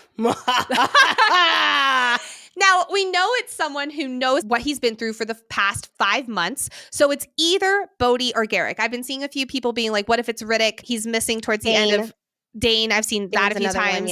But this is someone who knows what he's been through for the last 5 months. So I think that right there is confirmation that it is either Bodhi or Garrick, but we'll parse through that more on the deep dive. We, I think both, are in the camp that this is absolutely Bodhi. First, Bodhi was the decoy brother to bring them when they all knew they wanted Jack. And they're like, let's just bring Bodhi instead and be like, you misinterpreted it wrong. And then Theophany was like, quote, and yet you didn't bring the brother we wanted. Berwyn will be disappointed. All of the brother mentions of how closely they looked. They could be siblings. It's all foreshadowing for this version of brother. It's just brilliant. Oh my God. And then the epigraph in Iron Flame, quote, after Liam, Bodhi was and still is the closest thing that I have to a brother, perpetually tagging along a step behind. Also, Bodhi and Zaden were fighting about Bodhi wanting to drop out of school and be at Zaden's side in Erasure. And Zaden was like, no, there is so much foreshadowing that puts Bodhi in this will always follow in Zaden's steps role. And also, a lot of people were already wondering if Bodhi was going to be a betrayer because of the song that represents him that Rebecca said. And the lyrics are like, oh, this is a little concerning. Yeah. Also, when Bodhi was trying to counter the Venin's signet, he couldn't. And it turns out that he could not counter Venin's signets. Like it only works with other humans, other writers. So it's almost like he fell short of this super powerful signet that he had. So what if he turned so that he can now technically counter Venin's signets as well? Okay, going completely differently. What if now that he's turned, what if he does go full bad guy Venin? That means the Venin now have a signet counterer on their side. That's bad. Like he can use that on Violet. Yeah. Okay, well, let's talk about the other option, and that is Garrick, because he is missing from the last chapter. So a lot of people are wondering if this could have been Garrick. I'm more in the camp that, I was actually in the camp that maybe Garrick went to go look after him. But then you said that about the eggs, and I'm like, that's it. That is my headcanon. That is where he is. He could be anywhere. He's a distance wielder. Oh my God. Right? Now, he was pretty much almost burnt out.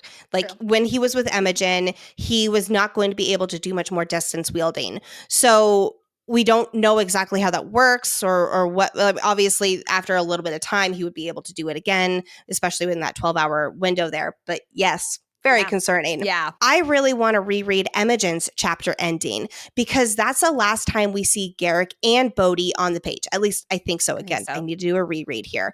And when Zaden draws from the source and does his crazy shadow magic, he sees Imogen. So I want to map out where everyone is when, because I'm convinced that the answer is there.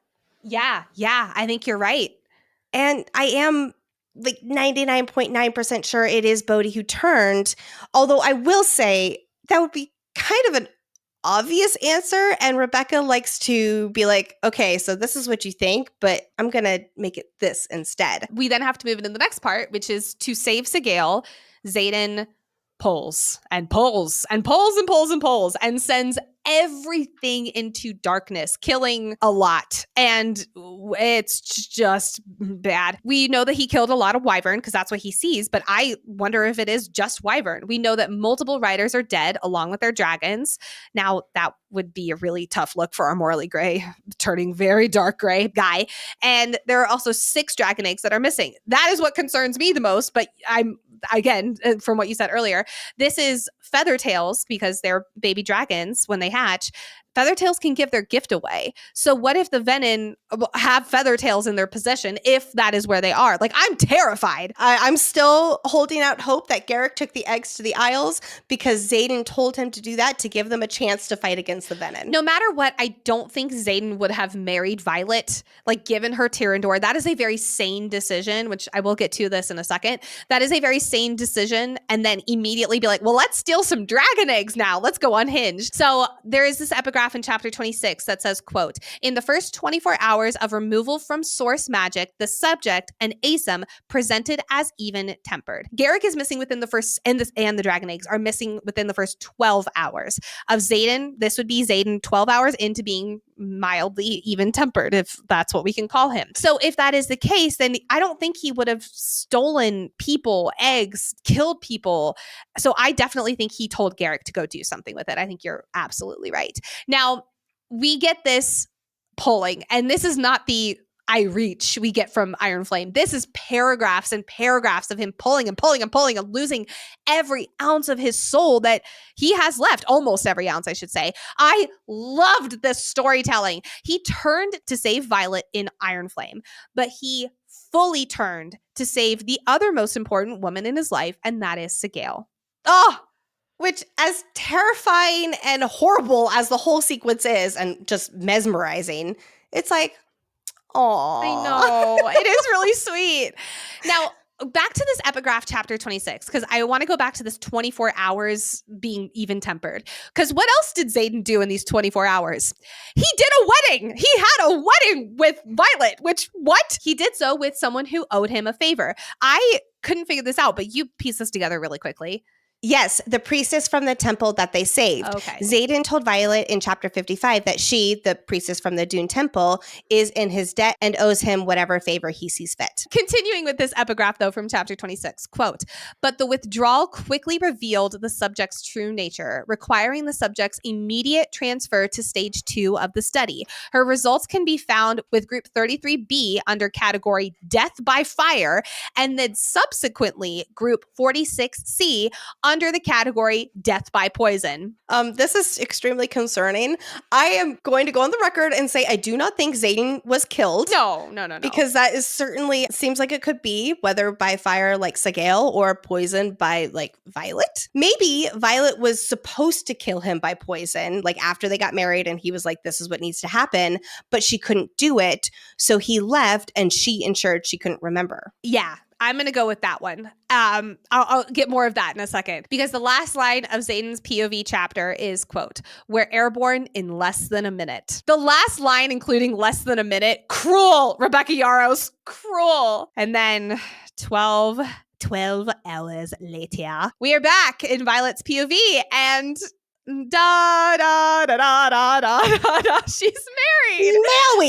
Marriage. My mind has been spiraling for a day and a half, thinking how this went. Like, were they happy? I highly doubt it. Was she heartbroken at the altar? What was the emotions? Who was there?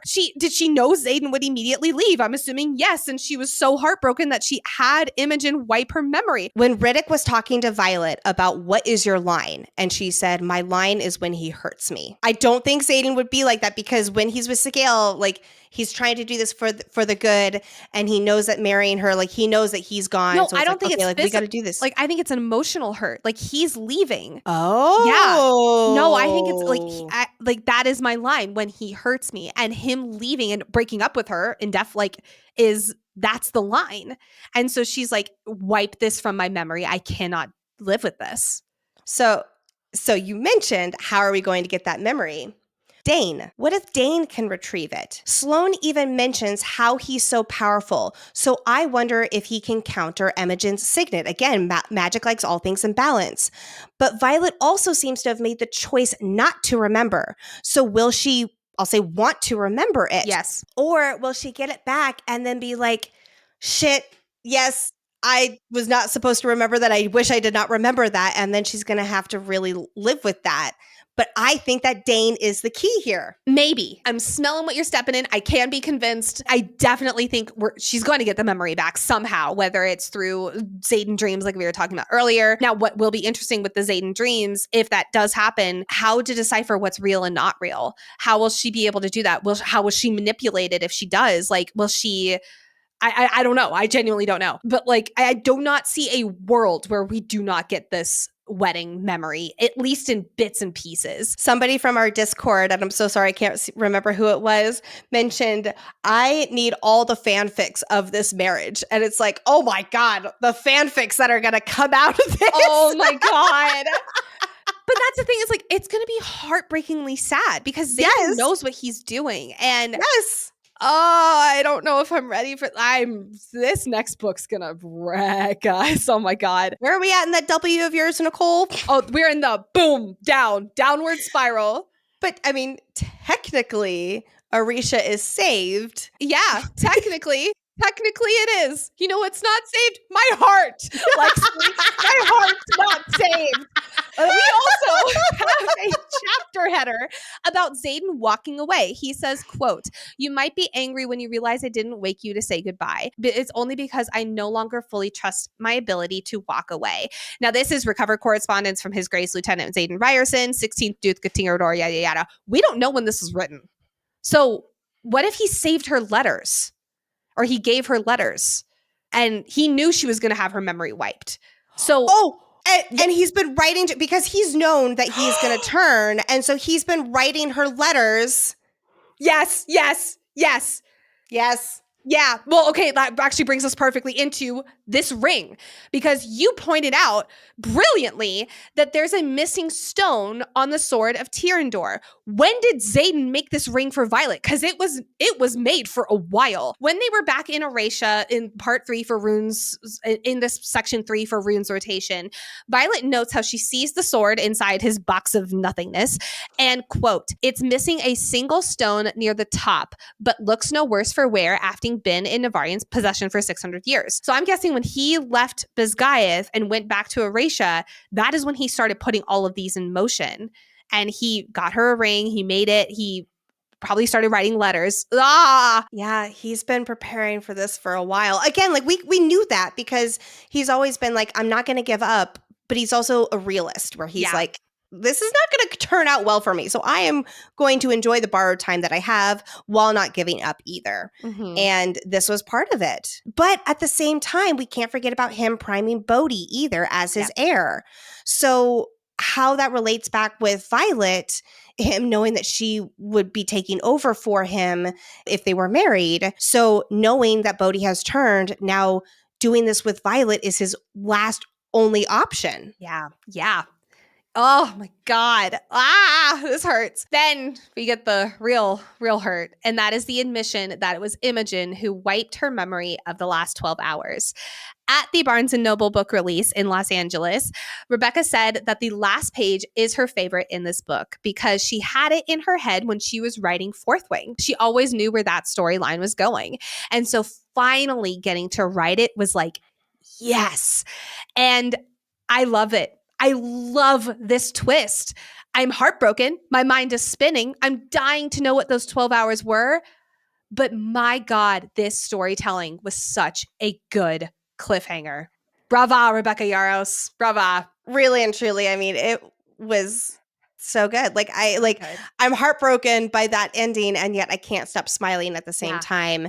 Because of the storytelling. Even when we were reading it, we looked at each other at one point and we're like, oh, like they're definitely going to be getting married. But we thought it would be book 4. Have you seen a running theme here? And for that to happen at the end and the way that it happened, it's like, it was so unexpected. And at the same time, it's not a surprise because it's like, of course, that's how it happened. Yeah. Yeah. And that's where it goes back to this book was so unexpected, and we saw so much new character development while characters were still being very true to themselves. That was something that Nicole and I struggled a little bit with in the last ACOTAR book that we deep dove. And this just, it feels so good to be back here. Just like, why did you do that? But at the same time, I understand why you did that. Yes. Well, and 'cause we had a feeling that Zaden was going to leave and have this, but this especially extra after that twist, epigraph, yeah. But this extra twist of married and she doesn't remember how it happened is just, oh my God, it's so good. It's so good.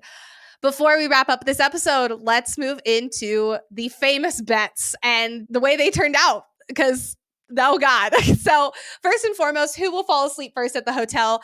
Lexi gave up first. So it was 7:30 in the morning and I had been sick and I have children and I did not get to sleep like you do on a normal night. So yes, I am proud of myself for lasting until 7:30 in the morning. Too bad you still lost, and I got to wake you up in any manner I deemed fit, and I will post that video somewhere on the internet. For the record, Nicole did have my permission to record me sleeping, so don't worry about that. All right, bet number 2. How many times will Zaden pull from the source? Nicole thought 3 or more times, and I thought a maximum of twice. Yeah, Nicole definitely won that one. Which by a mile. I knew I was toast by chapter 4. Which means Lexi's next Christmas theme is SpongeBob SquarePants. May I just say, I loved my bet for you on that one, and I'm so sad that you did not lose, because you would have not been able to cuss for an entire episode, and every time you cussed, I would have gotten an extra hour of babysitting. That was my favorite one. Number 3, where is Zaden's mom, or where is she from? I obviously thought the Isle Kingdoms. Lexi thought she was loyal to Navar. The amount of people who are like, end of chapter 33, I screamed for Nicole. Thank you. Thank you very much. So Lexi has to take a shot of whatever our Dragon Rider / Iron Squad choose to deem fit for Lexi's nice pipes. I know you all are going to choose Malord already. And she has to do it on a live Q&A. That sounds like a great February live Q&A event. I love it. Oh, goodness gracious. All right. It's okay, because I came back at you with this one. Where is Papa Sorengail's research, or where is it supposed to be? Nicole thought that it was supposed to be in Violet's room, and I assumed that it would be in his study or office space. And I clearly won on that. Yes! Which means Nicole can't use any heat or styling products on her hair. All she can do for a whole week is wash and brush it. If I look like a toe, that's your fault. I don't care. That's not my problem. I'm just going to wear it braided back like I'm Katniss Everdeen for a whole week. That's what I'm going to do. I don't know. That's not included in the washing and brushing. I didn't say I couldn't wear a hat. You never said I couldn't wear accessories. All right, let's talk about the amount of sex scenes for Onyx Storm. Lexi, would you like to clarify what a sex scene is? And you have to do it word for word what we decided in the throne room in our Discord channel. It has to include an orgasm, and it has to be not necessarily multiple pages, but it has to be very explicitly on the page and go on for a little while. But it is not only like solely intercourse. It can be fingering, for example. Finger banging counted, yes. Finger banging counted. And yes, we know that you can have sex without having an orgasm. This is romantasy, though. They always have an orgasm, so give us some credit here. Especially with Zaden Ryerson. I mean, my goodness, he would never leave his girl hanging. So I thought it would be more than 3 sex scenes. Lexi thought it would be less than 3 sex scenes. I almost won that one. I was like, oh my God, there's barely anything going on in here. And then that final, oh man, the shadows. That was so reading that next to Nicole was little like, I don't know. Don't look at me. Don't look at me.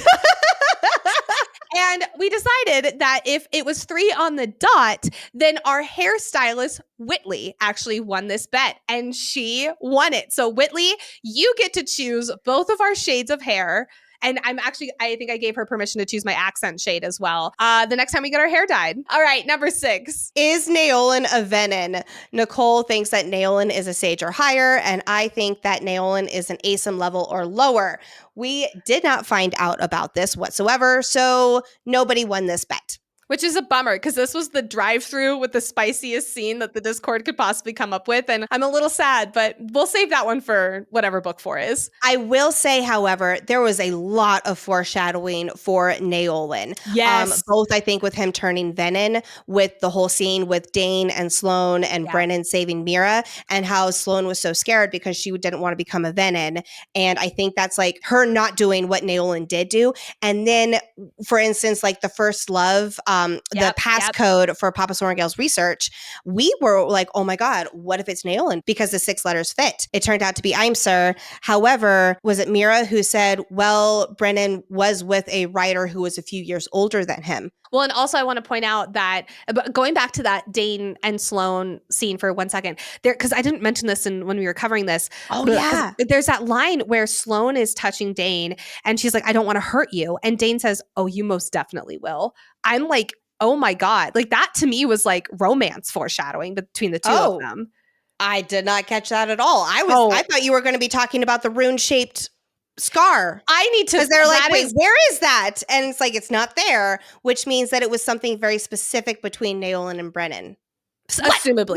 Yes, I know. Oh my God. Okay, back to the bets. So no one won that one. Does Mira die is bet number 7. Lexi and I both said yes. Flights of Fantasy, when we were on their show, said no.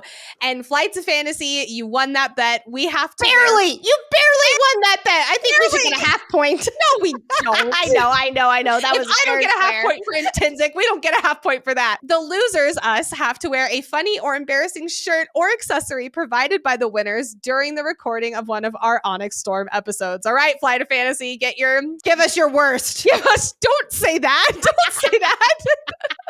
Number 8, Daddy Atos was/is in love with Lilith.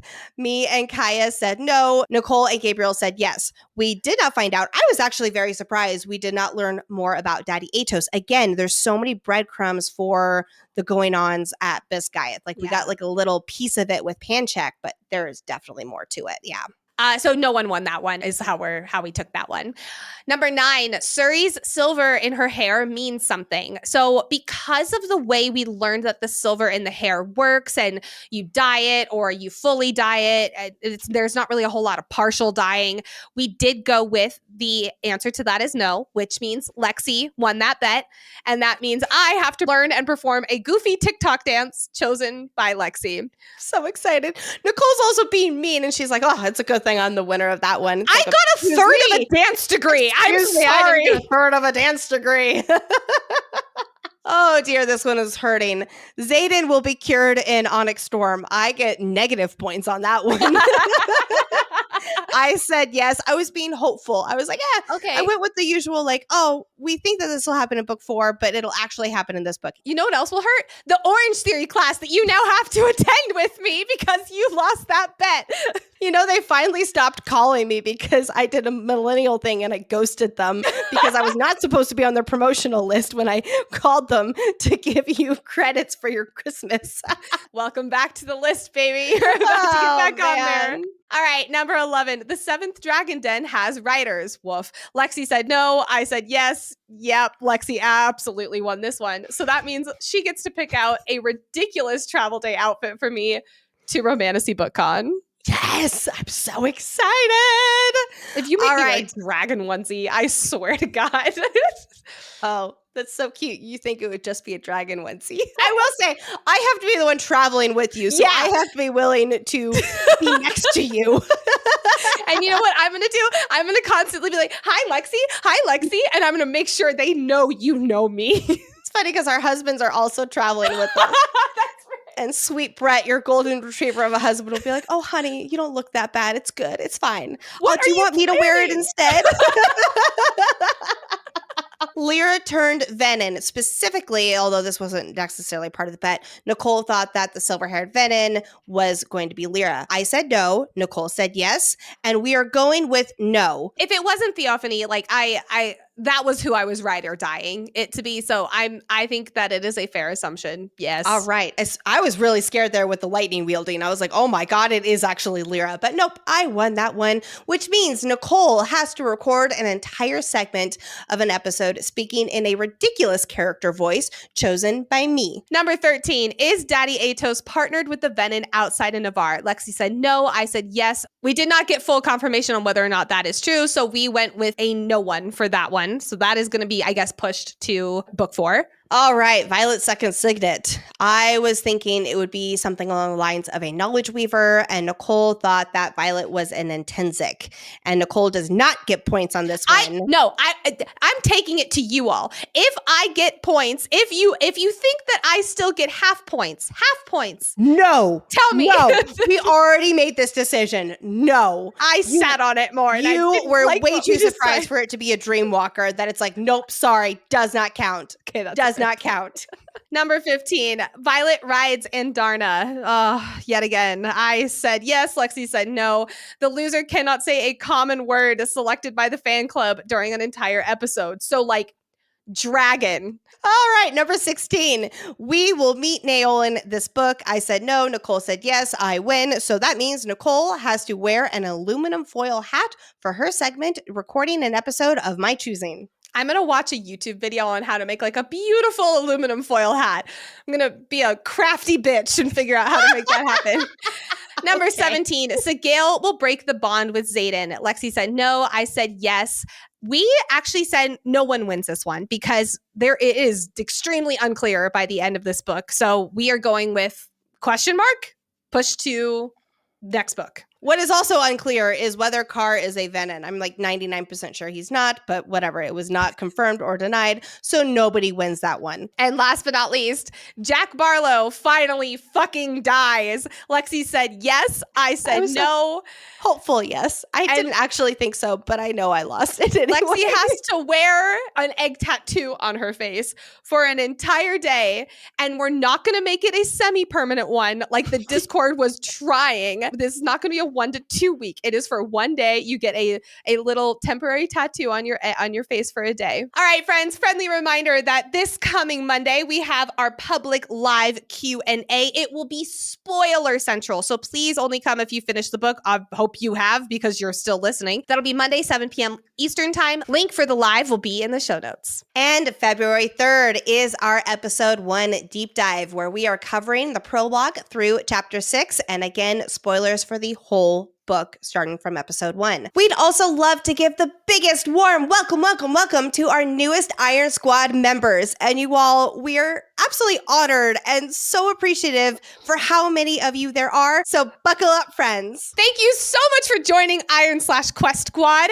Aaron N, Anna M, Shima, Amy S, Alina A, Raquel R, Ann P, Deborah, Patrice, Dawn L, Brittany C, Jennifer B, Heather W.T., Josette C, Udani D, Lena Mwen, Cami L, Jillian, Vince L, Grayson C, Ashley H, Kirsten L, Tessa V, Hope M, Carissa C, Tori W, Kiersey S, Beth L, Brenda O, Kate M, Scarlett, Angela, Alicia, Caitlin T, Ashley M, Tara P, Darshani P, Emily C, Madison A, Jacqueline L, Ashley A, Michelle, Kylie B, Jesse M, Amanda F, Jennifer M, Donna Lee S, Nikki B, Samantha H, Dallas W, Rachel P, Caitlin H, Kayla C, Ella, Mallory W, Emily A, Victoria T, Joyce N, Sarah K.S., Jacqueline G, Aaliyah O, Jackie J, Lauren S, Shay, Haley K, Jesse D, Carly L, Alina B, and Morgan L. Holy shit! Welcome! Oh my god, that's the longest list we've ever had. I am just so filled with gratitude. Thank you so much, so much. Words are failing me right now.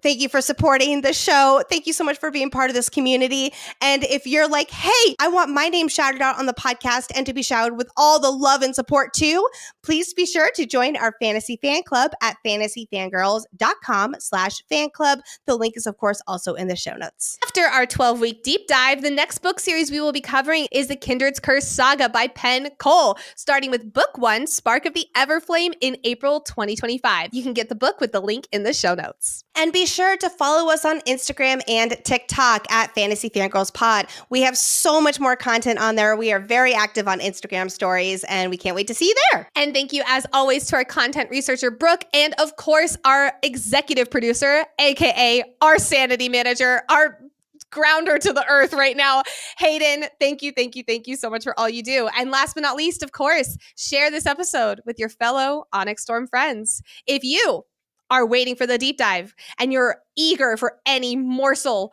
of Onyx Storm content and you have that friend who is too, this is the episode to send to them so we can all freak out together.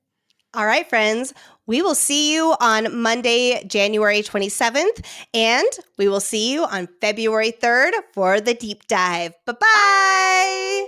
He's still in jail. Does that help? Well, as far as know if he is, because they brought the Robitussin chest, and then Pancheck has his son, and Riboston chest. Robitussin's a medicine. We are officially on the struggle bus. I have been on the struggle bus for days, but Nicole is now on the struggle bus. She took me down with her.